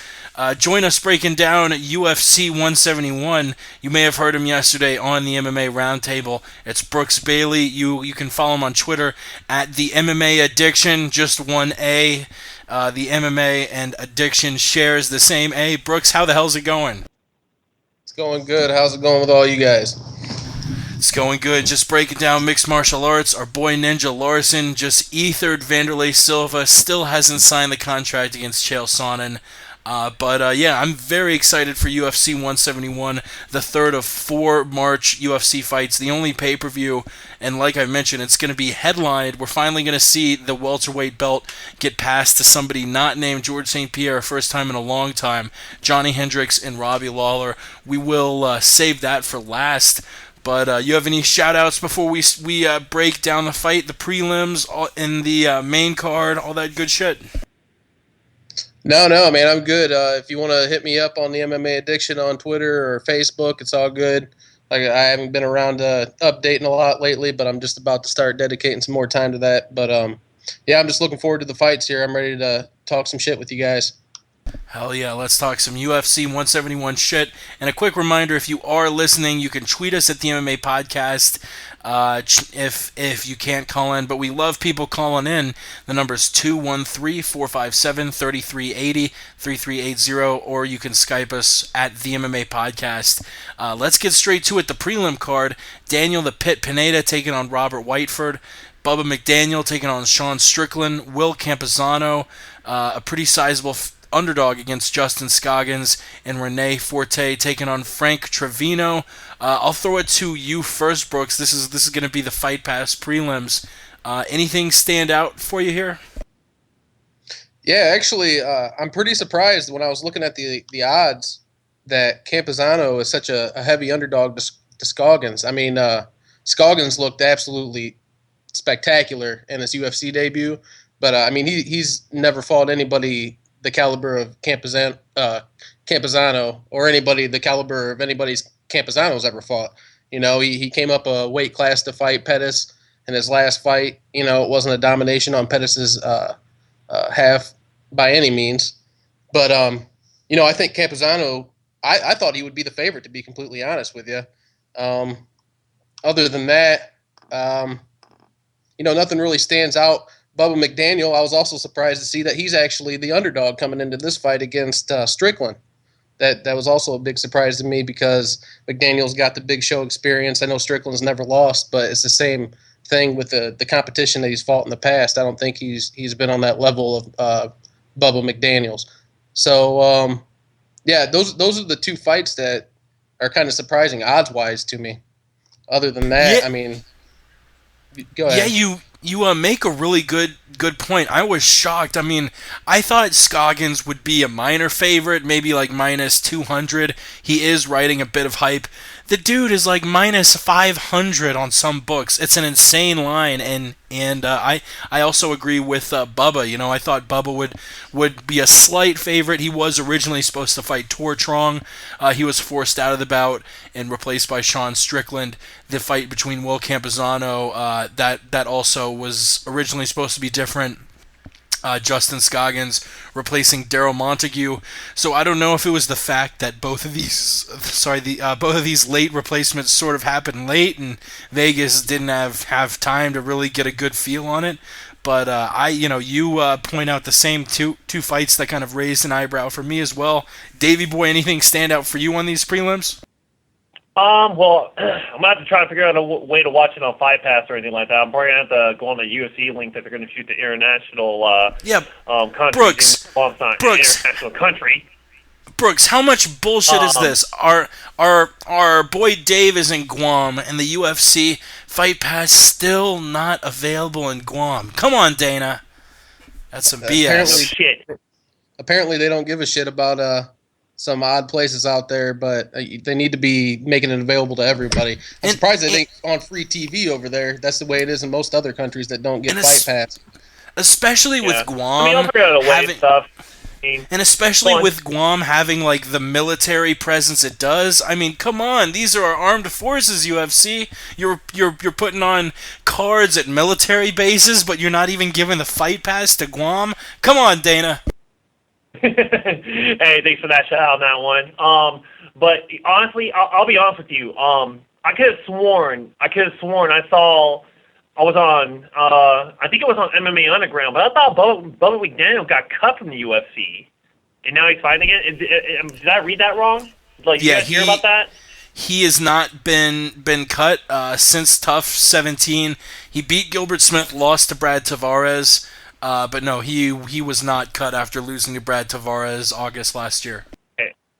Okay, I could have sworn he got cut, but at the same time, though, I mean, there's not a lot, besides the Ultimate Fighter, besides that, there's not a lot I know about him, but from what, his team on the Ultimate Fighter said, what Greg Jackson, Weekle John said that, down in Albuquerque, but Bubba McDaniel, though, he's a great fighter, so, there's a lot of hype in regards to that, into that aspect, but him to be, basically the underdog, just atrociously the underdog, I don't know. There's a lot of hype with him and stuff like that. I don't see how Vegas can pretty much make him the the underdog in a sense. And I don't know. I mean, that right there, I'm kind of scratching my head on. It's like I don't get that. If anything now, like you're making it sound like you should probably bet on Bubba McDaniel for like a glorified win where like anybody who would bet on Bubba McDaniel basically would get all that money and stuff. So I mean, out of all of them, I mean that one right there, I'm just like kind of scratching my head on like because like I saw the same thing too. I'm like, you got to be kidding me. Ninja Larson, what are your thoughts on these 4 Fight Pass prelim cards? I'm really, really, really excited about this Bubba McDaniel fight. Since the Tough 17, it's no secret I am a part of the Dark Side, Team Shale Sonnen. You could probably have guessed that already. So Bubba McDaniel really rubbed me the wrong way. He's a Greg Jackson fighter. I personally do not like Greg Jackson at all. I think he's a cancer to this sport. But having that said, I'm really excited for this fight because 2 things are going to happen. Either Bubba McDaniel is going to lose and probably get cut from the UFC. I wouldn't mind if that happened personally. Or B, Bubba McDaniel, from what I've heard too, is a really good fighter. And he gets the chance to impress me, the Gracie Ninja, which is exactly what he's going to want to do. That's right. Impressing the Gracie Ninja is at the top of all of these fighters' lists. Let's go from the Fight Pass prelims to some prelims that our boy Dave might actually be able to watch on Fox Sports 2. They're usually on Fox Sports 1, but will not be because of college basketball conference championship weekend and all that shit. Fox Sports 2 prelims, and we're going to lump the first fight of the main card in with them because I don't think it really warrants its own topic. That's OSP versus Krylov. Originally supposed to be OSP versus Thiago Silva, but then Thiago Silva got bad shit, held some people hostage or something, and got arrested. Even though somehow he's going to be released, I heard, like tomorrow or something. That's fucking wild. But yeah, the Fox Sports 2 prelims. Sean Spencer taking on Alex Garcia. Garcia pretty heavily favored. Dennis Bermudez taking on Jimmy Hedges. Raquel Pennington replacing Juliana Pena, taking on the Brazilian Jessica Andrade. A welterweight fight between our boy, Team Darkside. Luke Barnett brought it home for Team Darkside last weekend. Kelvin Gastelum's going to bring it home for us this weekend against Rick Story, who is a hell of an opponent, an absolute brick. That really should be his nickname, Rick the Brick Story. And OSP taking on Nikita Krylov, who is filling in for a Thiago Silva, which I read this stat today. How bizarre is this stat? Maybe it should have been stat of the day. In 2 UFC fights, Nikita Krylov not only has been hit with 0 jabs to the head, he has thrown 0 jabs to the head. One of the most common strikes in mixed martial arts, Nikita Krylov hasn't thrown or received a head jab, which is really kind of stunning, knowing usually, you have dozens of jabs per fight, per round even in a high striking fight. So I thought that was pretty weird. Spencer Garcia, Bermudez Hedges, Pennington Andrade, Gastelum Story, and St. Preux taking on Krylov. Ninja, I'll throw it back your way. What do you think about these 5 matches? First of all, shout out to my boy KG. Shout out! I know you're listening. I love you, KG. Kelvin Gastelum gonna whoop that ass. Tough fight for him in Rick's Story. This is really going to prove it's going to be a huge step forward in the career of Kelvin. I mean, this is a pretty high level guy. I mean, he's not ranked or anything, but he's high. He's a tough guy. So this is I'm really excited for that fight. It's really going to show what Kelvin Gastelum's made of. It's going to make the people in charge kind of look at Kelvin as a top 10 contender, and it's just another stepping stone in his great career of the future champ Kelvin Gastelum. Honestly, the rest of those they all sound freaking amazing to me. This card is stacked up and down. Shout out to Thiago Silva. Probably gonna get hate for this, but I love Thiago Silva, man. I wish he was fighting. He was such an entertaining guy. I hope he gets out fucking tomorrow and they put him on the card anyway. Fuck it. Sorry, I got to get a little Ramses on you guys there. Word on the street.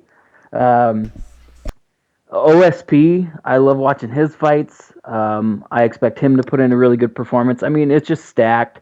The only thing that I would have done differently is I'd like to see my boy KG get put on the main card instead of OSP. I think KG deserves that respect. I think he's got that potential. I think he's going to be the future champ, and I think he should have got that spot. Trust me, Ninja, you will never hear... After hearing what Thiago Silva did, you will never hear me publicly talk shit about the Pitbull Thiago Silva. Anyway, Davey, I hope you have Fox Sports 2 over in Guam. That would be a shame if you couldn't watch any of the prelims, but what do you think about these 5 fights? No, we got Fox Sports over here, Fox Sports 2 over here in Guam. You know what? I mean, you guys are talking about Gaslam against Story. Actually, that's my pick right there that I kind of want to raise my eyebrow to because that's an intriguing fight right there. I mean, there's a lot of hype with Kevin Gaslam. There is. I mean, he does show it. A lot of people are saying like this is going to be like the next welterweight champion or just the next champion in general and stuff. But I'm actually intrigued with him fighting Rick Story because to me, Rick Story is like he's like a Mike Pyle in the sense of where he's Mike Pyle being like the cock blocker for anybody trying to get into the top 10. I could see Rick Story being like that guy to where he's going to test Kevin Gaslam.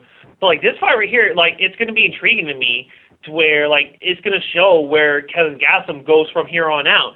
Either you could go past Rick Story and move yourself up and, like, make a career and, like, get into the top 10, or you could just get totally bombed on and you're just pre-fight. I mean, all it is like just pre-fight hype and stuff. So, if anything, I'm intrigued with that fight. Dennis Bermudez, that fight right there, like I'm a big Dennis Bermudez fan, especially when he fought Diego Brandao, and he basically went to war with him. I mean, he lost by armbar, but he did go to war with them. But then anything else after that, he's just like another Diego Sanchez to me, to where he's like, fuck it, like we're fighting and we're gonna get it on, So like that one right there, I'm kind of excited to see too. And OSP, yeah, I've seen some of his fights too. I'm impressed, but out of those 3, I would have to say, Dennis Bermudez. I'm gonna root for DB on that one, and then KG versus Rick Story. I don't know. I mean, I think in the long run in that fight, that's going to be fight at night to me. And if that's going to be the case, I think, Kevin Gaslam has nothing to lose from that if it's going to be like just a barn burner. That's going to just prove himself to fight top contenders like Rick Story is. So like in that aspect, I don't think Kevin Gaslam has nothing to lose from fighting like that, and he has everything to gain from going into a fight like that. Brooks, I'll throw it to you. You mentioned the 2 lines that sort of stood out to you as being a little off what you expected. For me, I actually expected Rick Story would be a slight favorite. He has more experience in the UFC. Gastelum is on the rise, but he seems still to be a little untested. I don't know if he's faced a stiff opponent like Story yet. I expected Story to be a slight favorite, but instead Story's plus 150, Gastelum a minus 170 favorite. What do you think about these 5 fights? Anything standing out to you? Yeah, I mean, no one's talked about Alex Garcia and Sean Spencer. I know that's probably not sticking out to many people, but I'm kind of interested in this Alex Garcia guy. He's training out of TriStar. He came in his first fight and he finished it in under a minute, which is, very uncommon right now with the TriStar guys. So yeah. He's got a tough matchup though against a good wrestler in Sean Spencer. He's on a 2-fight win streak. He's 2-1 in the UFC now. So he's trying to make a little come up himself. So classic wrestler versus striker matchup coming up here, and we'll see if Alex Garcia can keep on coming along slowly and get another finish here. So I'm looking forward to see if he can come up. As far as the other fights, Of course, Rick Story, Kevin Gastelum. That's the fight everybody's looking forward to. That a lot of people think should have gotten the main card slot, but I think we see that all the time now with the UFC cards where they put a better fight as the main event on the prelims, and then have that one lesser fight start off the main card. I think it's just to get people pumped to watch the main card. But yeah, I agree with you, Jake. I thought that Story would probably be at least a small favorite coming into the fight. Gastelum has just looked freaking awesome, though. His time on The Ultimate Fighter, he was just taking out everybody he wasn't supposed to. Uriah Hall at the end there, and then came in and won his first fight off the show in relatively short time. Story, though, I mean, geez, it's hard to underestimate that guy. That's the guy that beat Hendricks, and he's fight for the title here. He had a hell of a streak going there. He beat Hendricks, he beat Thiago Alves, and then he kind of hit a wall. But I mean, just like you said, the guy's a brick. He comes in and he throws the fuck down every time, man. I mean, he's constant pressure. He's great to watch. He's one of the most exciting fighters in the division, if you ask me. So yeah, obviously I'm looking really forward to that fight.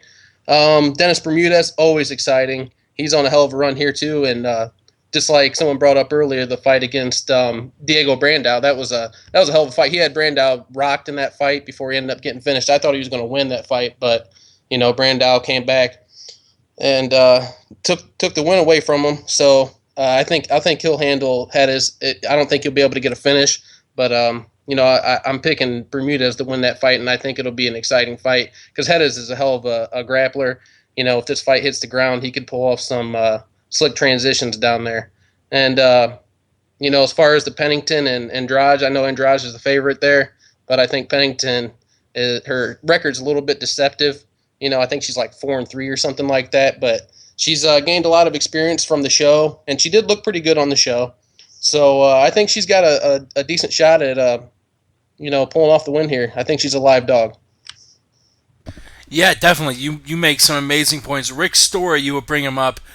I don't know what to make out of the arc of Rick Story's career. He has 14 fights in the UFC, starting back in June 2009 at UFC 99. Has fought in the UFC ever since. He started with a loss to John Hathaway, whatever.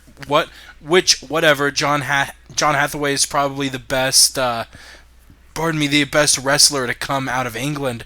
You lose that one. Then he went on that 6-fight winning streak, including unanimous decision wins against Johnny Hendricks and Thiago Alves. And then you mentioned he just sort of hit a wall. He went 2-4 in his next 6 fights. Pardon me again. Losing to Charlie Brenneman, Martin Kampman, Damian Maia, and Mike Pyle. Only wins against sort of unknown people in Brock Jardine and Quinn Mulhern. His last fight against Brian Ebersol was really his first notable win since he was on that 6-fight winning streak.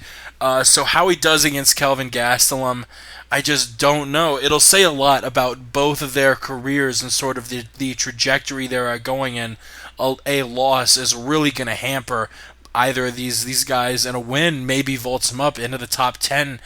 We've got a lot of sorting out at welterweight. I believe of the top 15 welterweights the UFC has ranked, I believe 7 of them are fighting at UFC 171. So we're going to see a ton of sorting out.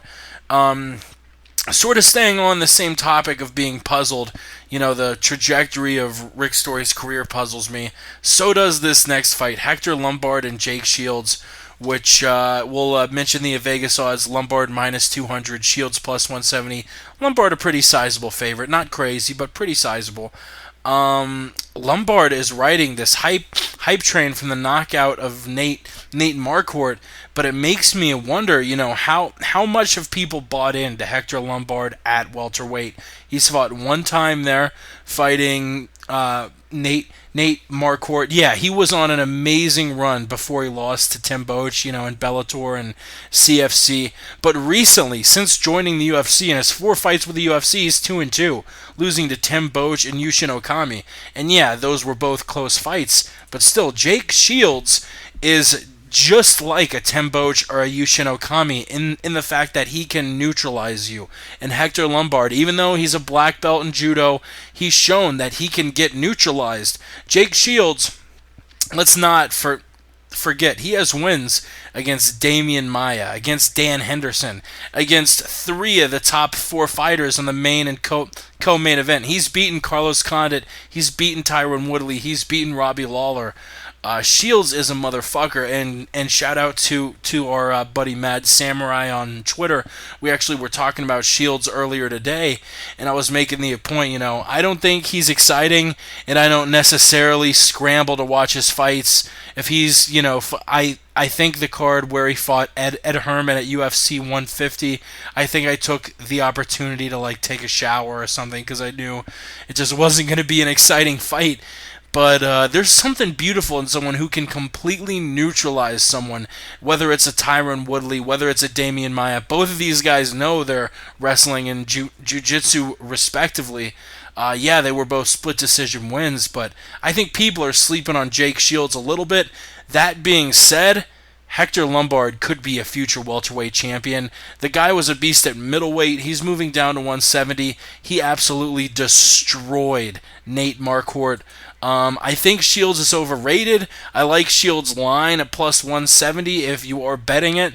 But Hector Lombard is a motherfucker, and I have Lombard in this one. I'll throw it back to you, Brooks. Who you got? My money's on Shields in this one, man. I think the way to beat Shields, it's pretty obvious. I think you got to get in there quick and try to finish him off quick, especially someone like Hector Lombard because, he makes the weight cut. He was fighting at 185 for, a long time. So I'm not sure if his cardio's up there. He's only had one fight at 170 now, and it only lasted, less than 2 minutes. So I think he's going to have to finish him off quick. And if he doesn't, anything past, the first round, or maybe even less, if he can make it halfway through the first round, I'm pretty sure Jake Shields is going to be able to go ahead and grind out a win here. I wouldn't be surprised if he called a submission at some point, but my money's on Jake Shields with a decision win. He wins on points. And Lombard, I think he kind of got ripped off in the Tim Bosch fight, but either way, I think he's been underperforming up until his most recent fight with Marquardt in the UFC. So no, I think Jake Shields is being underestimated here in this fight. Our boy Davey, what do you think about this welterweight scrap? The first of 3 welterweight fights on the main card. Jake Shields taking on Hector Lombard.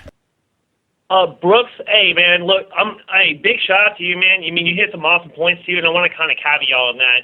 I do think Jake Shields, he's being kind of underhyped in the sense too. But I think as well is the fact that, and it's not to say anything bad, but he fights. His MMA fights, he fights like a Ben Askren in the Bellator, where he just he just takes people down and stuff, and he'll try to move position and stuff, but at the same time he's not engaging in on the ground throwing punches or anything like that. And I don't, but for me, my money's on Shields too, and I don't understand why there's so much hate against Jake Shields in the sense of where he's gonna lose. The motherfucker fought Dan Henderson back at Strikeforce, and Dan Henderson dropped a bomb on him, and he came back and won that fight. He fought middleweight contenders too. He fought Yushin Okami. He's fought in these contenders. But they're underplaying him he's not going to win against Lombard. But going back to Hector Lombard, I could see him just trying to hype up the fight and stuff like that, calling him a prick or whatever, or saying whatever he's saying to try to hype up the fight. He needs to keep his mouth shut because he did the same shit against Yushin Okami. And he did the same shit, I think, against Tim Bosch. He said he's going to walk through him, and look what happened. He fucking lost. He's a great fighter. Hector Lombard is a great fighter, and he has a great judo background, but fucking use the shit. For fucking sakes. Fucking use it, for fuck's sakes, okay? Keep your mouth shut, use your judo, and fucking knock people out, okay? Keep your mouth shut. Damn, Ninja, are you coming in as hot as our boy Davey? What's that? Are you coming in as hot as our boy Davey? Not as hype, but I can keep it going. I gotta check the old Ninja bank account and see how much money I can put on Jake Shields. If that's really the betting line, that kind of baffles me. Nothing against Hector Lombard or anything like that, but you don't want to test the waters against somebody like Jake Shields. I see this as kind of disrespectful towards Jake Shields and everything he's accomplished in his great career. Yes, everybody's riding the Hector Lombard train right now and his big knockout. That's fine. You can do that, but everybody forgets who Jake Shields is. I haven't been a super huge fan of Jake Shields. I've kind of liked him, kind of haven't, kind of liked him, kind of haven't. Kind of depends on who he's fighting. But I think the thing that sums up the most, and you can't you can't use it. You can't say it's not like a striking ability or a grappling ability. The biggest thing about Jake Shields is his adaptability. That's what wins him fights. That's what won him against all those opponents that we've mentioned. That's what won him against Damian Maia, is he adapts. He gets into that ring. I don't know how he does it or what's going through his head, but he fixes what he needs to do. And if he doesn't get caught, like was said by you guys before, if he doesn't get caught quick, he's going to adapt to what you do best, and he's going to grind your ass out. And for Hector Lombard, this is going to be a tough match. It's going to be a barn burner, and if Hector Lombard, I know you're listening right now, you better bring it, dude, because like I said, with Jake Shields' adaptability, one of his biggest strengths is as soon as you make one mistake, as soon as you slip up, you give him that little opening, and there's the fight. Jake Shields is going to take it. Jake Shields, it looks like a lot of people are going after the underdog here. We will move on to a lightweight match.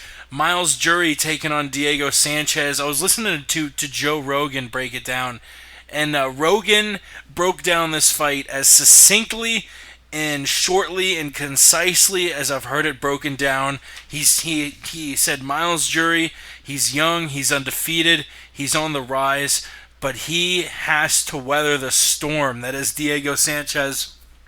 And look, I get it.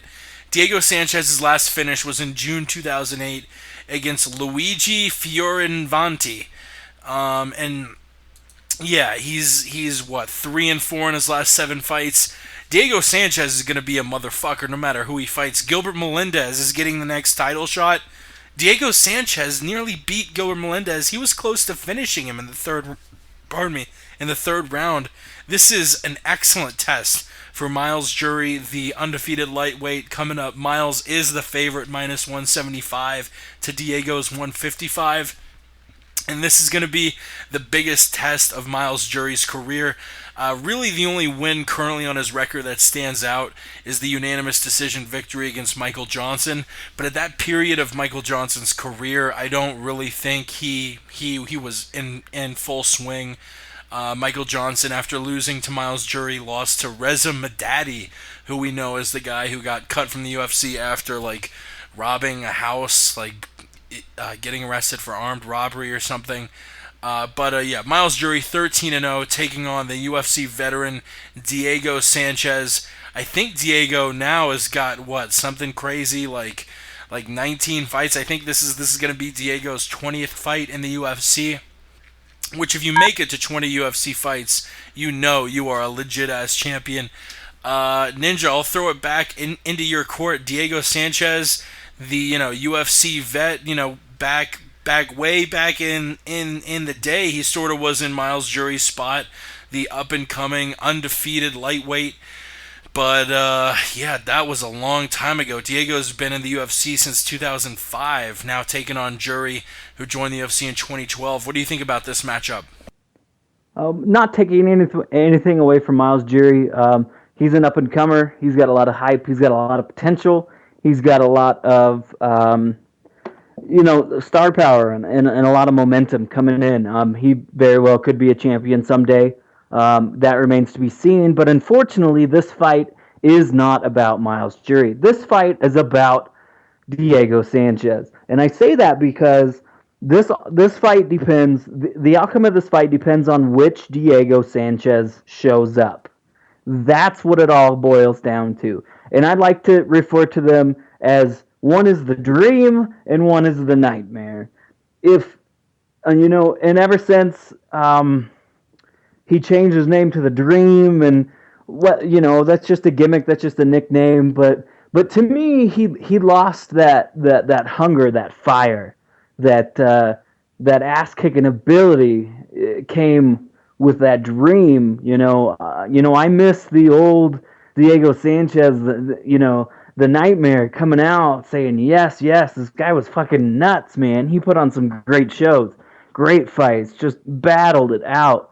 You can look up pictures on YouTube and videos and on everything, and this guy will leave a fight bloody. So it all depends on which Diego Sanchez decides to show up. I mean, that's what it comes down to. Miles Jury gets it if Diego doesn't have the heart and that hunger, but I think in one of Diego's last fights, he kind of started showing that old Diego Sanchez, that hunger, that killer mentality, and that is 100% of Diego Sanchez's game. Word, I like that breakdown. We actually got a tweet from a boy, CeeLo. He would be on the show, but his headset's busted. He said, one thing nobody's talking about is the insane shape Diego looks in.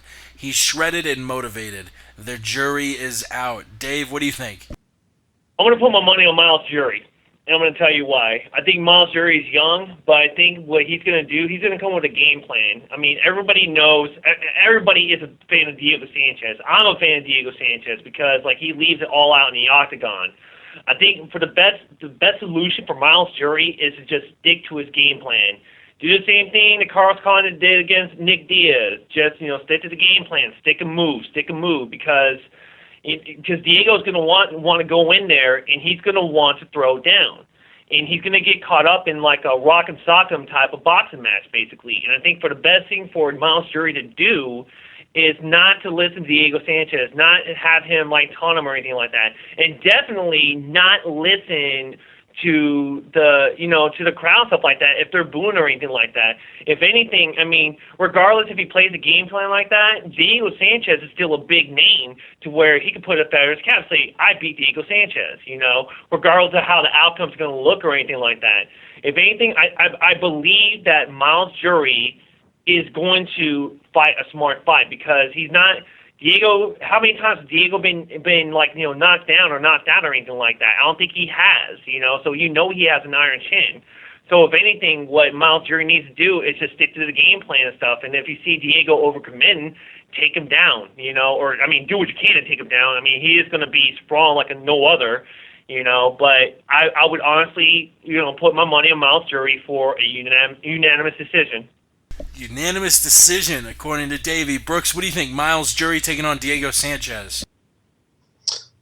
Yeah, I mean, this is a coin flip fight, if you ask me, man. I think he hit the nail on the head there. If Miles Jury just follows a good game plan and don't listen to the crowd or whatever, I think he's got a great chance of pulling out a decision win. Nobody finishes Diego Sanchez. I mean, it took BJ Penn to get a cut stoppage in the second half of the fifth round to do that. So we're pretty sure that Miles Jury isn't going to be able to finish Diego here. But man, I got to go with Diego on this one. He's the best guy that Jury's ever came up against. He's got that fire back, like was said by Ninja earlier. When he fought Melendez, it was obvious. He came back. He had Melendez on the ropes there in the third round. He had him almost knocked out. I just I also miss the Diego Sanchez of old of way old, right? When he first came into the UFC, when he fought Nick Diaz and Carl Parisian and Joe Riggs and knocked him out with the flying knee and knocked out Carl Parisian's tooth with the knee. Those are classic fights, man, especially the one with Nick Diaz and Carl Parisian. Those are two of my favorite fights I've ever seen. And as said already, Diego Sanchez leaves it all out there, man. And I think this is going to be Jury's wall right here. I don't think he's going to be able to make it past Sanchez. Even, it'll probably be a close fight. A lot of Diego Sanchez's fights end up being close fights for whatever reason. I mean, he's got a hell of a lot of, decision wins that, some split decisions that could have went the other way with, Gomi and Martin Kampman. That was actually a unanimous decision. I'm looking at that right now. But a lot of people thought Kampman won that fight. But, he goes out there and he throws the fuck down, man. That's what everybody wants to see. And I don't think Jury is going to be able to, to stand the pressure. Because even if he keeps his range and he stays on the outside, Sanchez is just going to pressure him. He'll get him up against the fence. We've seen Sanchez use, some clinch work and takedowns or whatever. So I think he'll do what he has to do. And I think Sanchez he's gonna prevail in this one. Diego Sanchez, the underdog. Everybody going with the underdogs. 2 fights in a row. Shields seemed to be what everyone was picking last time. Now everyone's going with Sanchez, plus 155 in Vegas. Will you guys pick the underdog in the next fight, the co-main event? Because that's who I'm taking. I'm taking the underdog, Tyron Woodley, plus 145. He's taking on Carlos Condit. Easily the biggest test of Tyron Woodley's career. He's 12-2, only losses to Marquardt and Shields. Marquardt knocked him out brutally at that Strikeforce finale. Shields beating him via split decision at UFC 161. Actually, that wasn't the Strikeforce finale. That was one of the last Strikeforce cards, though. Condit, I say it a million times. I don't just think he's one of the best welterweights in the world. I think he's one of the best pound-for-pound fighters in the world. But he seems to have this hole in his game, which is takedown defense, wrestling defense. And I think Tyron Woodley might have the skills to beat Carlos Condit just because of that. Woodley is an amazing wrestler, a credentialed wrestler, a NCAA Division I wrestler. Where did he fight? At I think he fought at University of Missouri, like Akron. But if Woodley, not only does he have this wrestling, he has amazing striking. He showed an excellent performance against Josh Koscheck, but Condit's striking is just so next level. Nick Diaz is an amazing striker, and even though I think Diaz won that fight, rounds 1, 2, and 5, I think Carlos Condit did an amazing job boxing, kickboxing with him. There were times where Diaz just seemed completely flustered at the combos that Condit was throwing. This is stylistically such an interesting matchup because you have Carlos Condit, who I think most people would say all around is better than Tyron Woodley, but the one hole in Condit's game is one of Tyron's biggest strong suits. Brooks, what do you think goes down in this? I think it's going to be a close fight and another toss-up. Ultimately, I think Condit is rightfully the favorite. I think even though he is the favorite, I like I said on the roundtable, man, I think that Tyron Woodley and Johnny Hendricks are really similar fighters at this point in their career. They're both great wrestlers and they both pack a hell of a punch. Condit and Hendricks' fight, I ultimately see it going down very similar. It was a real close fight. Could have went either way. Hendricks pulled it out.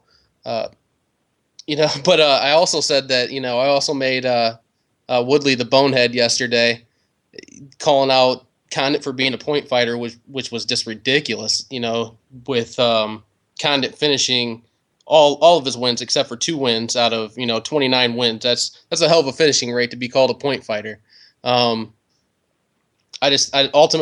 see Condit being more experienced. He's going to be too much for Woodley right now. Woodley's on a hell of a tear. He did have that one fight against Jake Shields that, he wasn't able to pull out, but, he knocked out Josh Koscheck.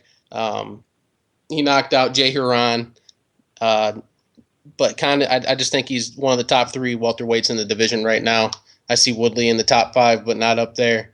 And, there's really not much else to say about this fight. I think it's going to be an exciting fight. I don't see anybody getting finished here. I just think Condit's going to win on points. Dave? Whew, man. You know how big of an upset it would be if Tyron Woodley would just knock out Carlos Condit in the first round? And I think, for me, I would hope to see that. Because that would just shake up the welterweight division right there. It seemed like the number 2 ranked fighter basically get knocked out by a number 10 fighter, in the eyes of like the UFC top 10 stats or whatever you want to call it, But I have to agree with Brooks on that one. I do see the same thing in the sense of where Woodley's power and Hendricks' power are matched, at the same. But his speed, holy shit! You see how fast he hit Jay Huron dude, that's just unthinkable. And not only that, like how fast he knocked out Josh Koscheck. That's just ungodly speed right there. That's just so much velocity of what he torques into those punches, you know. But I think, you know, but going back though, like I would love to see that upset. But you know what? I think Carlos Condit, he is the most skilled welterweight fighter, I believe, you know, when it comes to a game plan, when it comes to technique, when it comes to countering, you know, he will stick to the game plan and I believe keep his distance to where like he could go in to, you know, maybe like hit Tyron with a couple shots and just like step back to where he's not going to get hit with those fireballs basically. But, you know, I'm tough with that one in a sense too, but I would say I want to go with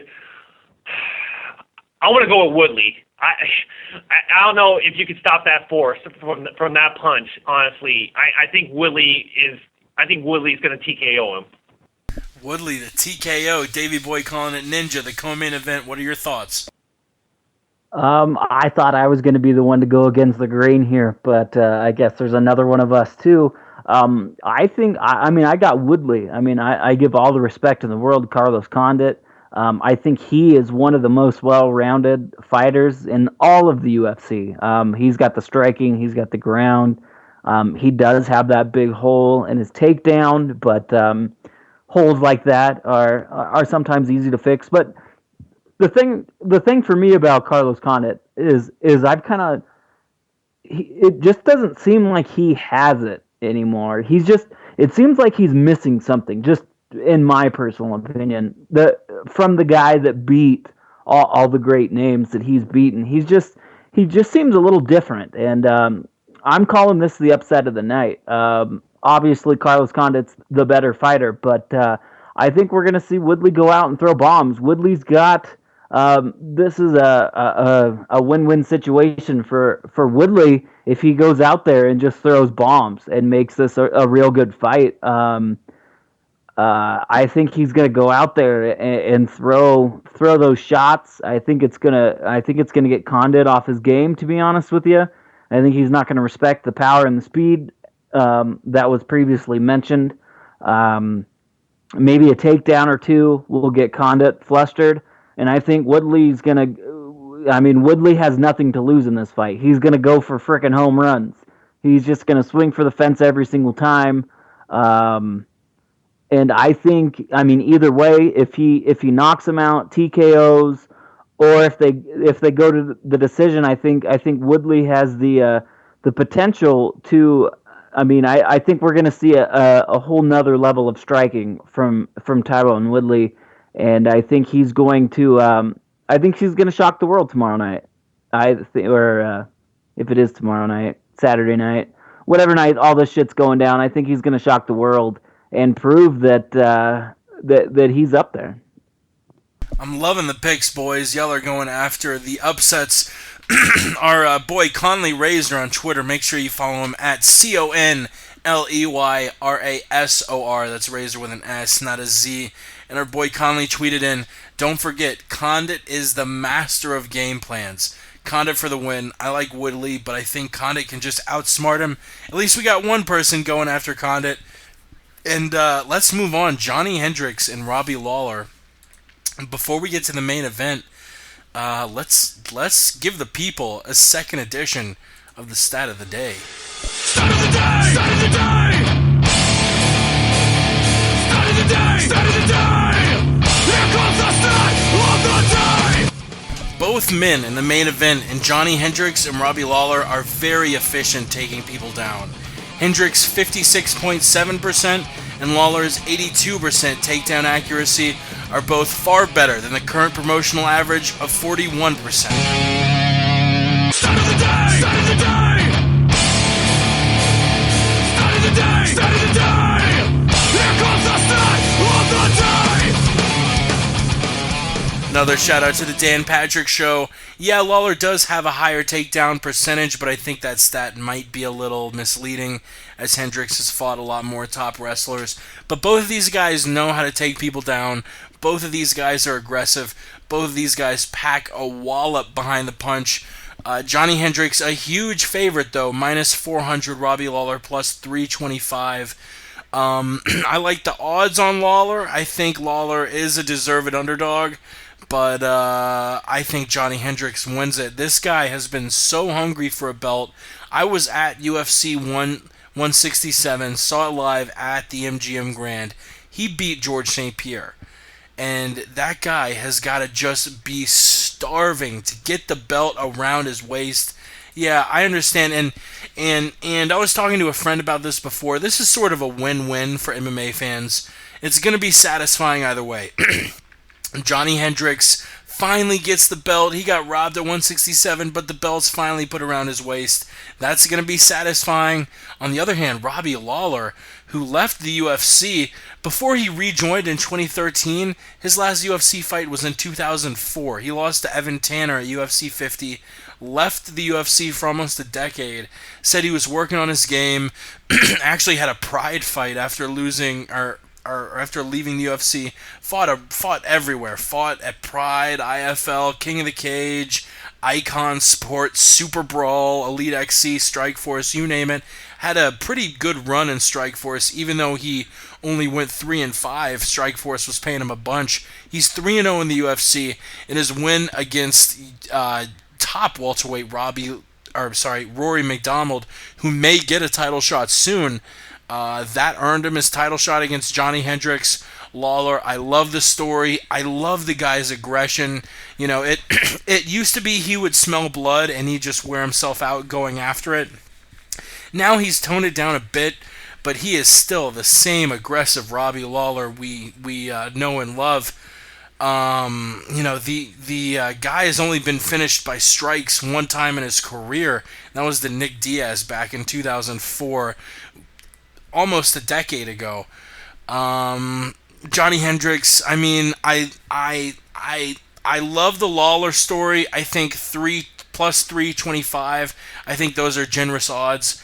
But I mean, Johnny Hendricks, this guy is perfect for the welterweight division. Not only does he throw heat, but the guy is one of the best wrestlers ever. I mean, look at his collegiate, wrestling history. He fought at Oklahoma State, had an illustrious wrestling career, joined up the UFC all the way back in 2009, and since then, 10-2.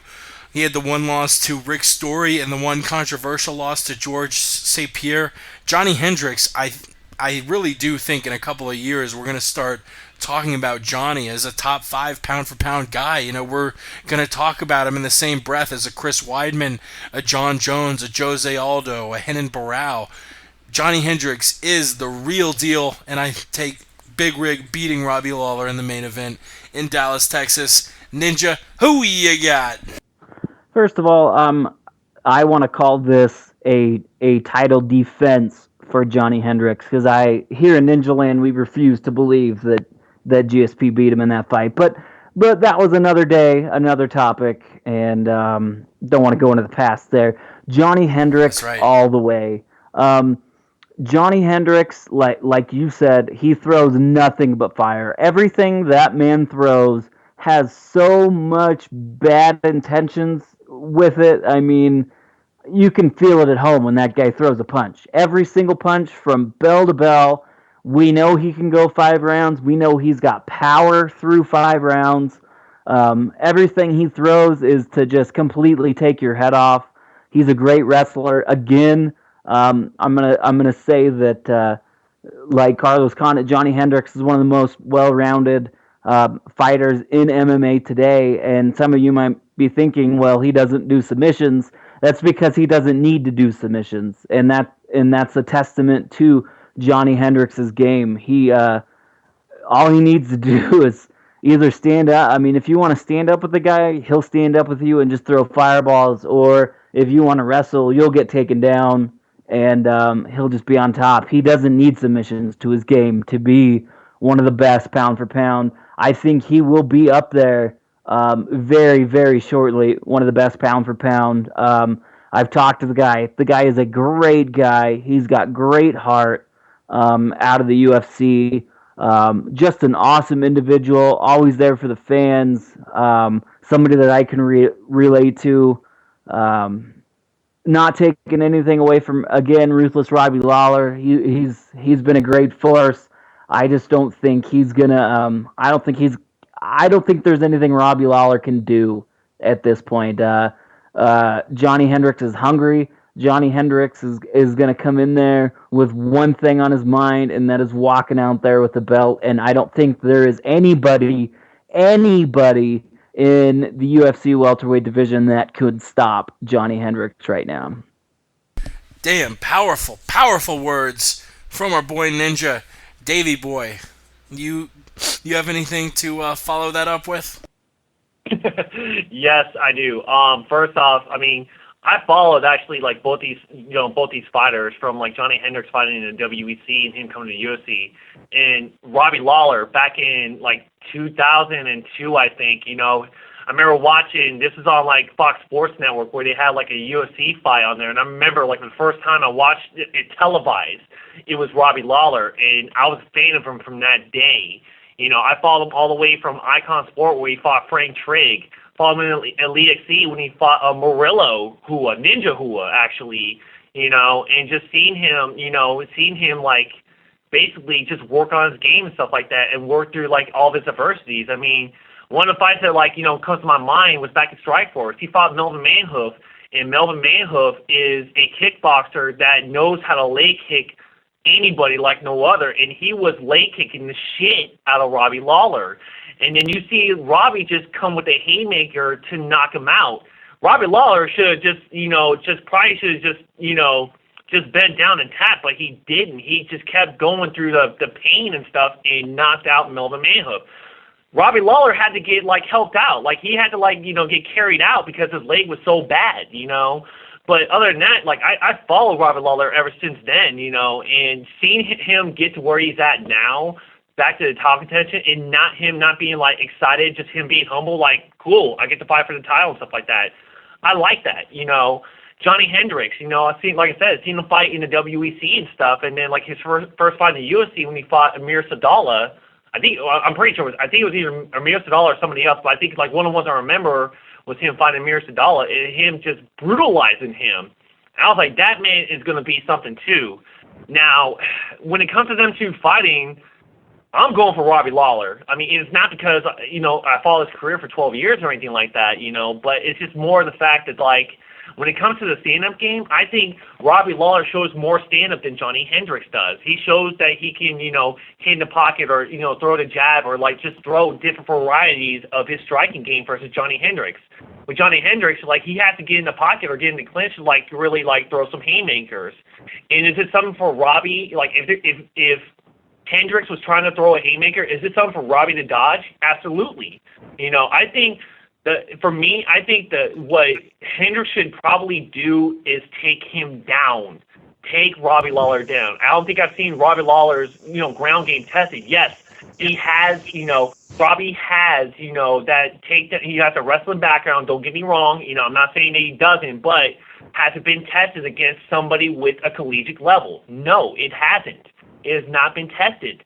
So, if anything, I would hope that could be in the back of Johnny's head to where he needs to take him down. But if it's a stand-up war, I think Robbie's gonna obliterate him with a counter punch, or just Johnny's gonna leave something open for him to knock him out or TKO him. So, I'm going for Robbie Lawler. Brooks, no pressure, but we're giving you the last take of the night.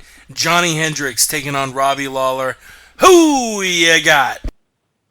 Man, Davey made some excellent points there. This is such a great card because there's so many fights on it that could go either way. I think there's some obvious answers where you look at a fight and you're like, well, this guy is the obvious favorite in the fight.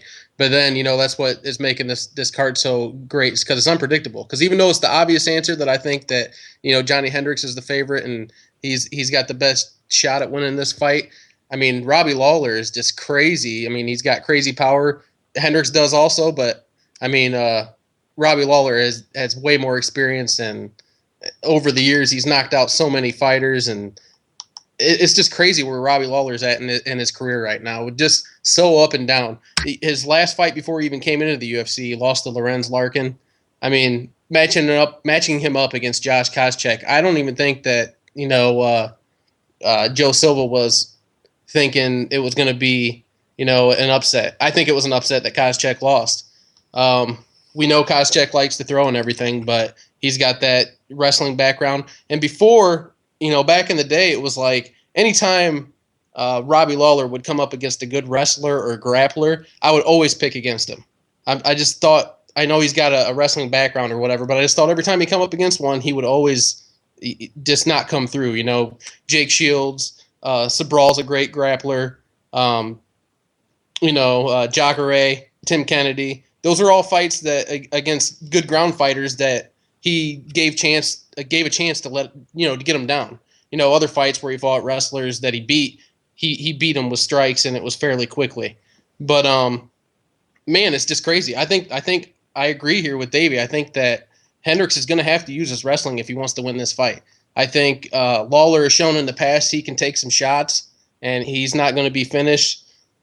And if he hits you with a good counter, it's good night. We've never seen Johnny Hendricks knocked out. I know when he first came into the UFC, I remember an interview he did where he was talking about Phil Baroni knocking him out in some sparring matches. I know Baroni packs a punch too if it comes down to it, but that just it shows you that he is able to be knocked out. And I think that in my heart, I would love for Robbie Lawler to win this, but in my head, I see Johnny Hendricks taking this. And in this fight, I got to go with Hendricks in this one.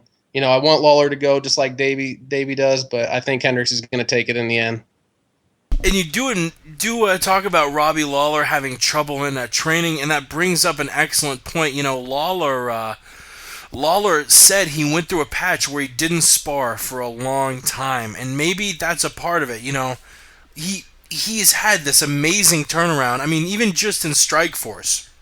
In Strikeforce, like I said, the dude went 3-5. He had, his last fight in Strikeforce, in July 2012, he lost a decision to Lorenz Larkin. Lorenz Larkin just lost to Brad Tavares on the UFC Fight Night, and I don't think Brad Tavares is really anywhere close to a title shot.